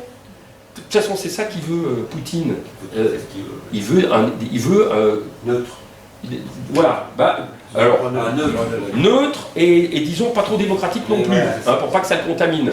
Ce qu'il veut, c'est une ceinture à l'ouest et au sud, du côté des républiques, des États d'Asie centrale, où les pays ne soient pas engagés aux côtés de l'Occident, ils ne soient pas dans un traité type OTAN, et qu'ils ne soient pas trop démocratiques. Parce que les deux choses qui le rejettent, c'est l'Occident d'une part, l'OTAN d'une part, bien sûr, il y a un complexe d'encerclement de l'OTAN qui date de la guerre froide, quand il y avait toutes les alliances autour du bloc soviétique, et puis le fait que la démocratie s'approche de ses frontières. Donc l'évolution un peu démocratique malgré tout de l'Ukraine, c'est loin d'être une démocratie parfaite, mais n'empêche que sur les classements, la Biélorussie, il y a un compteur sur 10 qu'on montre aux élèves, nous. La Biélorussie est à 2,4 ou 2,5. On est bien qu'on est à 8, 8,5. L'Ukraine maintenant est presque à 6. Bon, elle n'est pas plus qu'à 6 parce qu'il y avait beaucoup de corruption, parce que c'est quand même frais et qu'il n'y a pas un pluralisme médiatique dingue non plus. Bon, chez nous non plus. Hein. Mais voilà, il y a quand même une démocratisation par rapport à ce qu'a connu l'URSS, c'est-à-dire des démocraties populaires, dictatures communistes. Toute cette Europe de l'Est, aujourd'hui, elle est quand même largement démocratisée. Hein. Quoi qu'on puisse dire de la Hongrie ou de la Pologne ou de la Slovaquie, mais par rapport aux dictatures communistes de l'époque de la guerre froide, il y a quand même, c'est quand même beaucoup mieux. Donc ça, c'est sûr que Poutine, si on lui disait État balte, Pologne, tout ce qui le borde, là, Biélorussie, n'en parlons pas, Ukraine, Moldavie, Géorgie, sur le flanc sud, dans le Caucase, tout ça, c'est ni dans l'UE, ni dans l'OTAN, et c'est pas très démocratique. Je pense que ça serait déjà pas mal. Après, nous, c'est pas forcément ce qu'on souhaite, de notre point de vue à nous, mais lui, c'est ça qu'il veut. C'est un glacis protecteur, c'est des États tampons, un peu comme le glacis devant le château fort, là. C'est des États tampons pour qu'il y ait une distance de sécurité entre lui et l'Occident, quoi. Ouais, j'avais deux questions différentes. La première, c'est, on sait que les Ukrainiens, jusqu'à maintenant, ils ont affiché clairement leurs objectifs, qui sont de revenir aux frontières d'avant 2014. Ouais. Ils tiennent dessus, mais on sent bien que commence à caler un peu. Et donc, je voulais savoir, qu'est-ce qui serait envisageable éventuellement comme concession pour eux, pour arriver à stopper cette guerre. Moi, personnellement, je vois mal, surtout par rapport à ce qu'ils ont dit, mais à un moment donné, ils vont peut-être bien être obligés, faute de moyens. Et l'autre question, c'est la Biélorussie, dont on n'entend plus parler depuis 2 ou 3 mois. Qu'est-ce qui se passe? J'ai pas spécialement suivi. Il y a eu une ou deux prises de parole de Loukachenko, là, d'Alexandre Loukachenko. Bon, ça paraît quand même être clairement presque une extension de la Russie. Les missiles russes, ils ont été mis en place, hein, c'était la diapo que je montrais tout à l'heure, il n'y a pas si longtemps, ou ils sont peut-être en train d'être mis en place. C'est quand même, c'est pas rien comme signal, hein, à envoyer. Maintenant, c'est vrai que Loukachenko, il a aussi, il y a pas, je crois peut-être il y a 1 mois ou 2, fait une déclaration où il y avait un peu une ouverture, hein, vers il entrouvrait légèrement la porte pour dire que il ne prenait pas le contre-pied de Poutine, hein, loin de là, mais il ouvrait un petit peu la porte à d'éventuelles négociations. Hein. Il y a peut-être une situation qui, lui, il essaye peut-être de jouer sa carte aussi, hein, quelque part. Il se dit que peut-être la prochaine étape, c'est d'être complètement absorbé par Poutine. Je ne suis pas sûr que ça lui fasse plaisir non plus, hein, que la Biélorussie, on supprime la frontière entre la Russie et la Biélorussie, après tout, pourquoi pas. C'est un projet qui pourrait très bien être... Il y a la Russie, la grande, Biélorussie, et puis l'Ukraine, c'est ce que historiquement ils appelaient la petite Russie, hein, à l'époque de Catherine II, à la fin du XVIIIe, c'était la petite Russie, et ils regardaient les Ukrainiens un peu comme nous, on regardait les Africains au moment de la colonisation, c'est-à-dire comme des grands enfants naïfs. Donc le paysan ukrainien, il était vu comme le pegno, hein, par rapport à Moscou sous Catherine II. Je ne sais pas ce que Loukachenko prépare. Je ne vois pas bien ce qu'il pourrait préparer. C'est pas tellement Loukachenko, parce que dans le jeu, je crois qu'il n'a pas trop de manœuvres, mais c'est comment ça se fait qu'apparemment Poutine n'utilise plus trop cet axe-là pour le moment. J'ai pas la réponse. J'ai pas la réponse sur ce qui se trame de ce côté-là. Hein. Poutine, là, en ce moment, il essaye de... Je pense que des deux côtés, il faudra voir ce que ça donne dans les jours à venir, là, cette rencontre entre le secrétaire d'État américain, Blinken, et puis Lavrov. Mais Poutine, il n'y a pas longtemps, il a essayé... Alors, peut-être que ce qui se passe au Proche-Orient, je ne vais pas dire que c'est lui qui l'a déclenché, mais c'est vrai que ça sert un petit peu, là, pour le coup, ça fait vraiment diversion.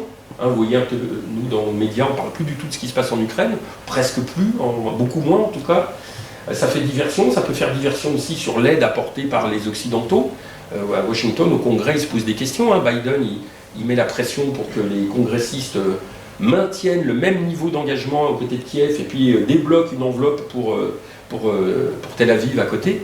Mais c'est pas évident forcément de tout financer. Alors, je sais pas. Non, honnêtement, Poutine, il a proposé ses services là, ces dernières semaines pour éventuellement être un médiateur possible entre le Hamas et le gouvernement de Netanyahou. Est-ce que chacun des deux s'épuise? Chacun des deux s'épuise, ça c'est sûr. Ça tient à coup de vis côté russe. La société, peut-être qu'un jour, elle va déborder aussi sur Poutine. En tout cas, la guerre de tranchées, elle avait duré 3 ans à peu près en 14-18. Ça s'est verrouillé à Noël, décembre 2014, et puis ça s'est déverrouillé en janvier, pas 2014, 1914, et ça s'est déverrouillé en janvier 1918. Là, pour le moment, on est à 1 an et demi. Je ne sais pas si c'est parti pour être la même durée. On a du mal à imaginer une guerre de tranchées qui dure aussi éternellement. Ça paraît pas. Ça n'a pas été la Seconde Guerre mondiale. La clé, c'est le soutien occidental. Après, s'il n'y a plus de soutien occidental à l'Ukraine, c'est sûr que l'Ukraine, elle est balayée. Militairement, elle est balayée. C'est déjà insuffisant. C'est une question de savoir. Comment? Avant d'être plus, c'est savoir si c'est pas insuffisant. C'est surtout ça. Mais j'entendais hier qu'apparemment les Républicains, je ne me rappelle plus, ils sont en train de revoir par rapport justement à débloquer des fonds qui étaient en suspens. Débloquer des fonds en faveur de l'Ukraine, d'une part, puis d'autre part peut-être que le conflit au Moyen-Orient peut peut-être trouver une résolution plus rapide que ce qu'on craignait, ne serait-ce que parce que Biden apparemment est poussé par son électorat à prendre des positions plus en faveur des Palestiniens. Donc avoir un moindre soutien pour Israël. Ouais. Oui, ça marche pas. Bon, ce que je voulais dire, c'est que sur le plan strictement militaire, visiblement, le vent tourne plutôt du côté russe, contrairement à ce qu'on pouvait penser.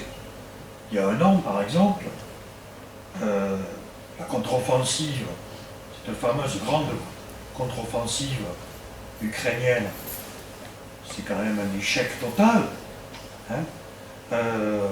Et même si, sans doute, les pertes humaines sont plus importantes du côté russe que du côté ukrainien, n'empêche que la Russie, visiblement, a réussi à mobiliser son économie et son industrie militaire pour fabriquer des tas d'armes, de munitions et même visiblement de drones, puisque maintenant leurs drones sont aussi opérationnels que les drones iraniens et turcs.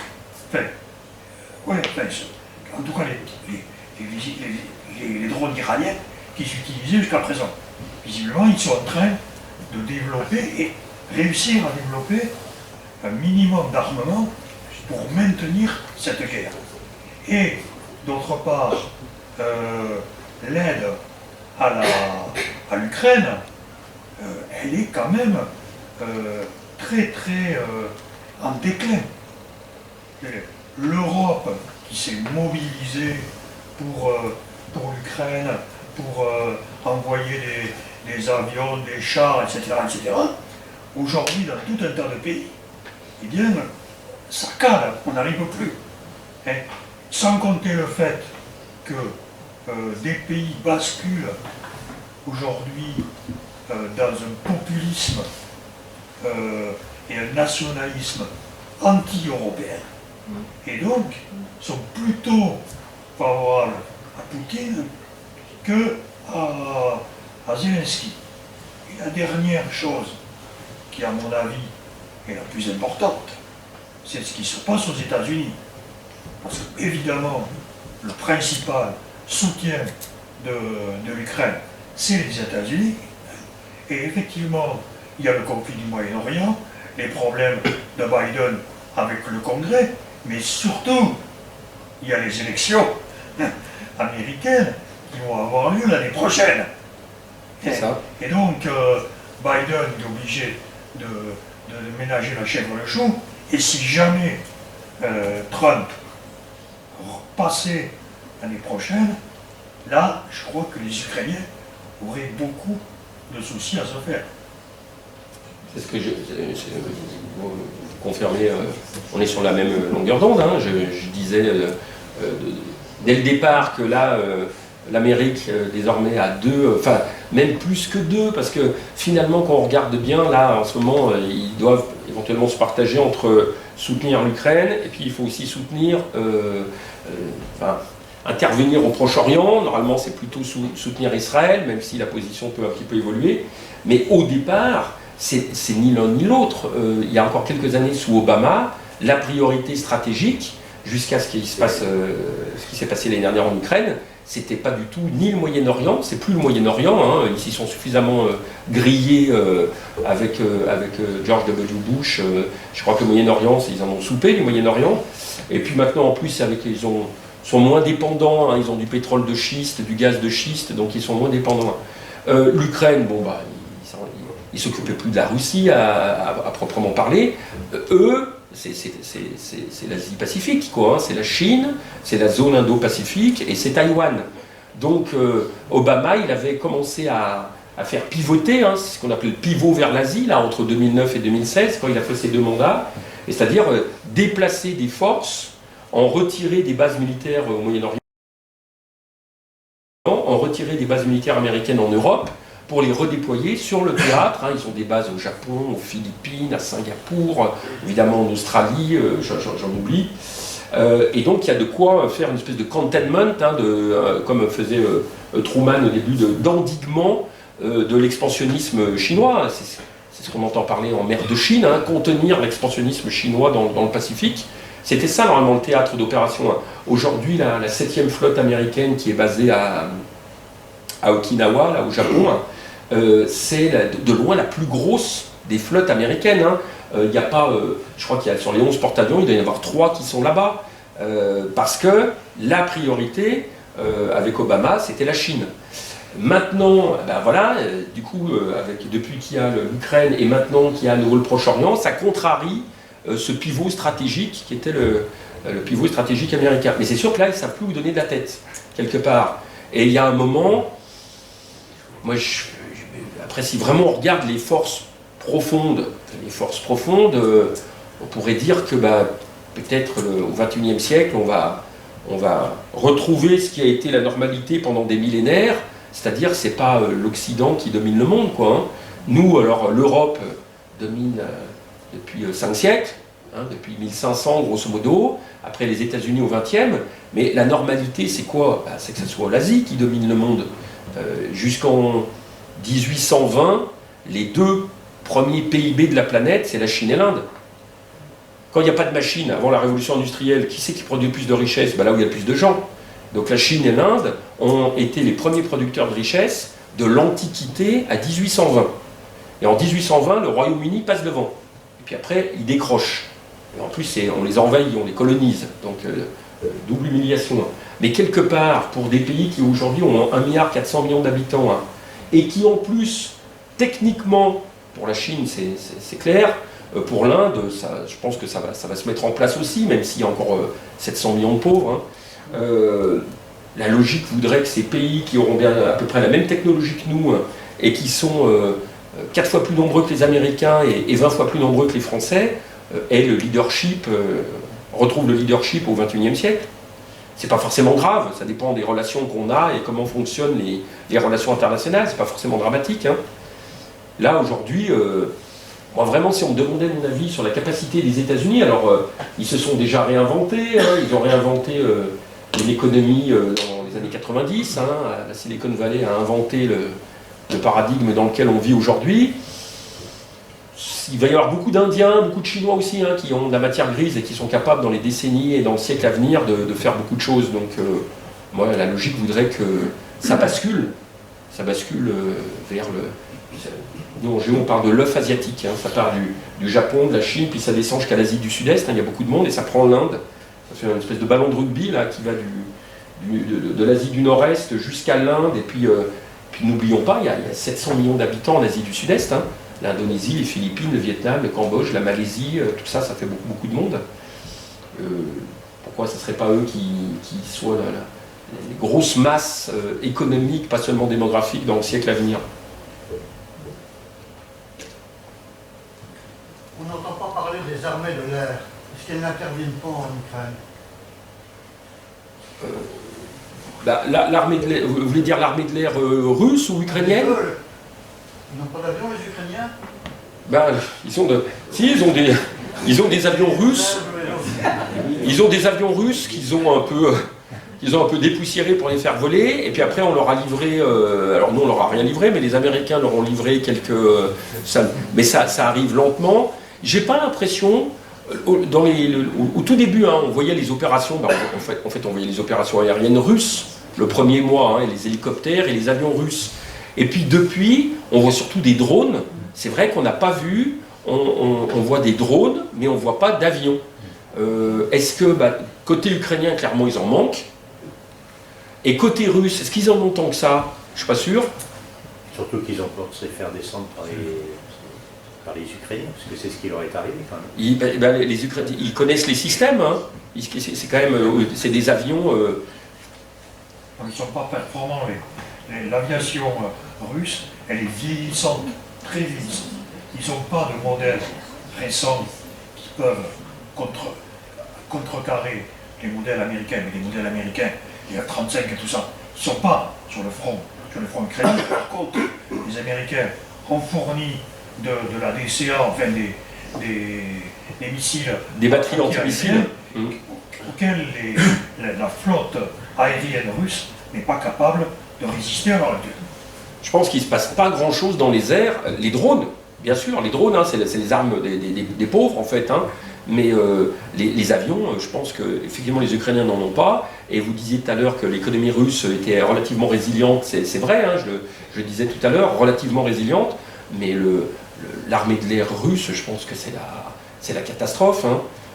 Alors il y a quelques coups de com que Poutine fait depuis une dizaine d'années. Il a notamment mis en circulation un gros bombardier, le Tupolev 31, je crois, à qui il a fait faire le tour pour bien nous faire comprendre ce qu'il était capable de faire. Il a décollé de Saint-Pétersbourg, il a survolé la Scandinavie, il est passé sur l'Angleterre, il est passé à Gibraltar, il est rentré par la Méditerranée, il a fait tout le tour de l'Europe. Il a été ravitaillé en vol, et finalement il s'est posé, je ne sais pas s'il ne s'est pas posé sur la base de Tartus en Syrie, là, où il y a eu une base russe. Et il a fait tout le tour d'Europe pour bien nous montrer que, comme à l'époque de la guerre froide, où les Américains et les Russes, ils avaient constamment des avions en l'air, constamment, 24 heures sur 24, tout le temps, avec des armes nucléaires dessous. Comme ça, au cas où il y avait, un peu comme les sous-marins pour la dissuasion, au cas où l'un des deux pays aurait attaqué l'autre et détruit territorialement l'autre, il y avait de toute façon des avions en l'air ou des sous-marins sous l'eau pour, même si la mer patrie était décimée, pour pouvoir tirer sur l'ennemi. Mais c'est l'exception qui confirme la règle. Ce Tupolev 31, là, il est beau, si vous regardez sur Internet, c'est une espèce de signe, ça fait un peu penser au Concorde, là. Mais c'est une vitrine qui cache la misère, quoi. Non, l'armée russe, elle n'est pas, au niveau aérien, ça ne va pas voler bien haut. Oui, on n'a pas parlé des opinions publiques, tellement. Or, il ressort actuellement, avec toutes les manifestations dans le monde entier, que l'OTAN n'est pas le modèle des populations. L'OTAN, les pays de l'OTAN qui représenteront bientôt plus que 10% de la population mondiale et qui font ce qu'ils veulent, en quelque sorte. Quand on pense à l'Irak, la Syrie, la Libye, ça ressort, c'est des dossiers qui sont en train de ressortir. On parle de crimes de guerre à ce sujet. Les opinions publiques vont peut-être peser dans un certain sens. Aux États-Unis, quand les États-Unis ont perdu la guerre du Vietnam, on a demandé, je ne sais plus à quel ministre, à cause de quoi ils ont perdu la guerre, et il a répondu c'est à cause de la population, c'est à cause de l'opinion publique américaine. Donc, bien sûr, c'est le Proche-Orient, c'est la Palestine qui est le déclencheur de l'opinion publique, mais cette opinion publique, il n'est pas sûr qu'elle s'arrête là. Hein, elle a le droit de penser à l'Irak, à la Syrie et aux d'autres, et remettre en cause, à partir de la Palestine, remettre en cause ce que 10% de la population fait subir au reste du monde. Sur le Vietnam, c'est sûr que c'est pas perdu qu'à cause de ça. De toute façon, sur le terrain, c'était difficile de gagner, militairement parlant, mais la guerre des images, oui, ils ont perdu. Dans l'opinion publique, on voit la courbe d'adhésion de l'opinion publique américaine qui s'effondre. Alors déjà, parce qu'au bout d'un moment, il commence à y avoir des dizaines de milliers de Marines qui rentrent dans des housses en plastique, donc là, ça fait mauvais effet. C'est depuis le Vietnam que vraiment, là, c'est la doctrine un peu zéro mort, si possible, on veut faire une guerre zéro mort. Et puis, c'est les images de massacres. Il y a le massacre de My Lai, où il y a 200-300 villageois là, qui sont exécutés, qui sont à la une de tous les médias. Et puis, c'est cette jeune fille qui court, là, la photo fait le tour du monde, qui a été napalmée, là. Et ça retourne. C'est vrai que l'opinion publique américaine, après, elle ne veut pas suivre. Après, moi, je suis tout à fait d'accord avec vous. Quand vous dites je parlais de l'œuf asiatique, il faut se mettre à leur place. Les 10% de la population, depuis l'Europe au 15e, 16e siècle, commandent à 90% des gens. Même si on n'a plus de colonies, on veut continuer à donner désormais le là à tout le monde. L'idée que la démocratie libérale et le capitalisme et les droits de l'homme, etc., enfin bref, tout le prêt-à-porter idéologique et le prêt-à-penser idéologique occidental, aujourd'hui, il ne fait plus consensus dans le monde. Il y a plein de pays, il y a plein d'opinions publiques qui sont prêtes à accepter de fonctionner différemment, visiblement. Nous, on a vraiment l'impression que liberté, droits de l'homme, démocratie, etc., droits fondamentaux, droits naturels, on ne va pas parler des philosophes des Lumières, mais c'est naturellement ce vers quoi l'homme a envie de tendre. J'ai pas l'impression. Quand il faut arbitrer, d'ailleurs même nous, regardez, entre liberté et sûreté, assez souvent on arbitre pour la sûreté maintenant. Ouais, sûreté ou sécurité. Alors c'est le terme de sûreté qui est dans la Déclaration des droits de l'homme, dans l'article les peuples ont droit à la sûreté, mais bon, c'est pas tout à fait la même chose, mais pas loin. Et on est prêt à sacrifier beaucoup de choses pour être... on est prêt, je pense, à accepter beaucoup d'entorses en termes de liberté, pour peu qu'on nous dise vous êtes tranquille. Je ne sais pas si on serait resté confiné des années et des années, mais ça s'est plutôt bien passé. C'est quand même assez... le truc qui s'est passé il y a 3 ans, c'est quand même un truc incroyable, quoi. Toute une population qui reste confinée... Il n'y a pas que les Chinois qui sont restés confinés dans leurs immeubles, nous aussi, on est restés confinés longtemps. Si on nous dit que par rapport au terrorisme, moi le lycée où je travaille, c'est devenu un bunker. Parce que bon, en plus on est dans une région où le président de région, il candidate en 2027 sur le thème de la sécurité. Donc, nous c'est Vauquier, puisque c'est un lycée, c'est le conseiller régional qui finance, il y a des tourniquets. Et là, le prochain débat, on a un conseil d'administration jeudi soir, c'est sur l'installation des caméras de vidéosurveillance. Et j'ai un certain nombre de mes collègues qui me disent que c'est une bonne chose. Je leur dis, vous êtes sûr? Oui, mais ça c'est un retour en arrière, c'est un retour par rapport à ce qui s'est passé avant. Moi, j'ai connu le lycée de Villefontaine, où, quand il a été fait dans les années 80, il y avait absolument... C'était un open space. N'importe qui devait pouvoir rentrer dans le lycée et se promener dans les allées du lycée. Ça n'a pas duré longtemps, mais c'était les idées de l'époque. Oui, il y a eu à Chambéry, il y avait la même chose. C'est le lycée qui est à Chambéry-le-Haut, Louis Armand. Ils l'ont créé au début des années 80, et je pense que c'était le prolongement de mai 68. Donc, il fallait que la ménagère puisse, en revenant de ses courses avec son chariot de course, traverser la cour, discuter avec des élèves. Bon, ça a duré 2 ans, ils ont tout gris, ils ont mis des grilles autour, parce qu'ils se sont rendus compte que comment dire, la cohabitation comme ça, multigénérationnelle dans tous les sens, ça ne marchait pas.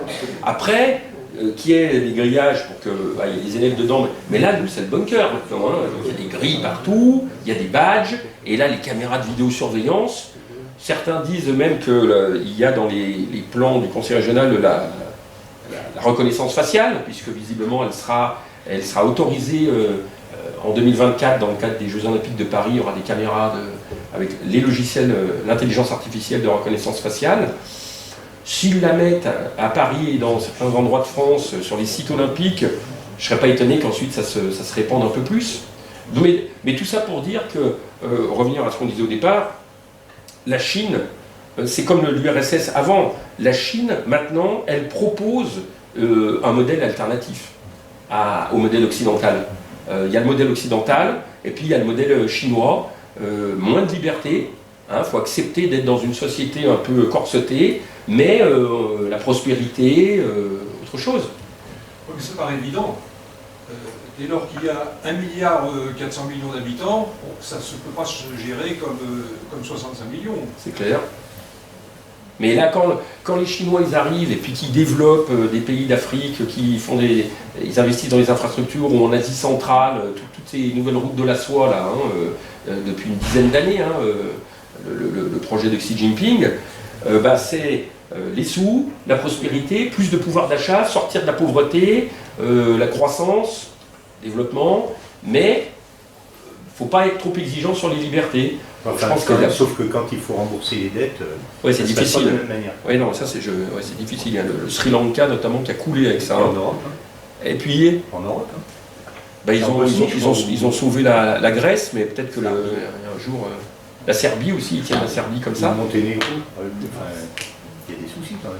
Mais en tout cas, voilà, le deal, ce qu'on appelait le consensus de Washington, c'était le libéralisme. Et puis ce qu'ils appellent le consensus de Pékin, c'est pas de démocratie, pas de liberté, mais le développement de l'économie, quoi. Et puis un capitalisme d'État, avec l'État qui dirige un peu ça. Pour en revenir justement aux opinions dont vous avez parlé, qu'en est-il de la société russe? Est-ce qu'elle... franchement, ça doit être, je ne sais pas moi ce qu'ils pensent, parce que c'est difficile de le savoir. De toute façon, ils vivent... J'imagine qu'il y en a une partie, c'est bon, c'est convaincu. Ils sont convaincus, puisqu'on leur a bien bourré le crâne.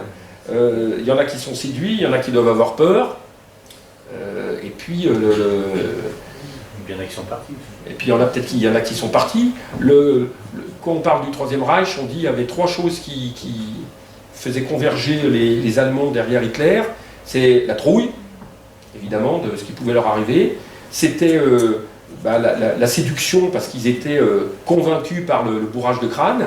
Et puis, le troisième truc, qui était indéniable, entre 1933 et 1939, on va dire, c'est l'élévation du niveau de vie, c'est la prospérité, plus de chômage, la coccinelle Volkswagen pour tout le monde, des autoroutes, il y avait un certain confort de vie.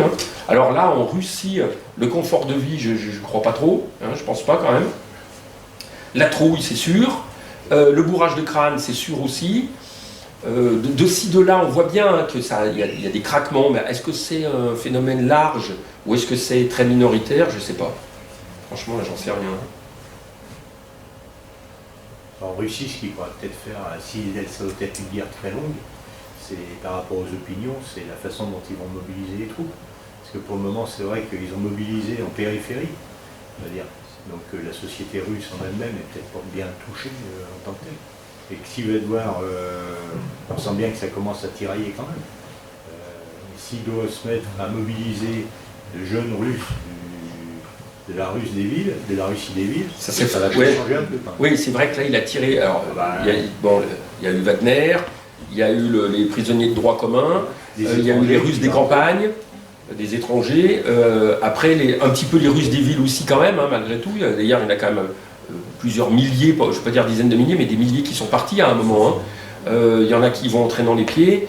Je disais à mes élèves l'autre jour, là, en 2023, ils ont mobilisé 385 000, du coup le chiffre je l'ai en tête, 385 000 jeunes Russes pour la guerre. Bon, ils sont quand même 144, hein, je crois maintenant, 144 millions, donc il y a quand même un réservoir.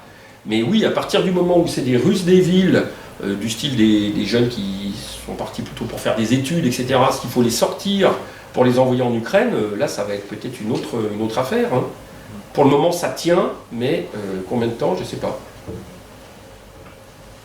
Moi, j'avais une dernière peut-être question. Hein. Vis-à-vis des autres pays comme la Moldavie, la Géorgie, qui sont pas très très loin hein, géographiquement, comment ça se passe? Qu'est-ce qui va se passer dans les années qui viennent? Bon, il y a l'Arménie, il y a le conflit Arménie-Azerbaïdjan aussi. Parce que la Russie, ils n'ont pas le temps de s'en occuper en ce moment. Est-ce que Poutine a le temps de s'en occuper de tout ça? Non, mais il s'en est déjà occupé. Hein. Ouais. La Géorgie en 2008, il a déjà... il occupe, il n'a pas annexé, mais il occupe. C'est un peu, ça fait un peu comme le Donbass, hein, quelque part. L'Ossétie du Sud, l'Ossétie du Nord, l'Ossétie du Sud, l'Abkhazie, en plein, d'ailleurs il n'avait pas respecté la trêve, ça s'était fait en plein Jeux Olympiques de Pékin hein, en 2008. Là. Il était à la cérémonie d'ouverture à Pékin, le lendemain l'armée russe rentrait en Ossétie du Sud. Là. Donc la Géorgie c'est déjà fait.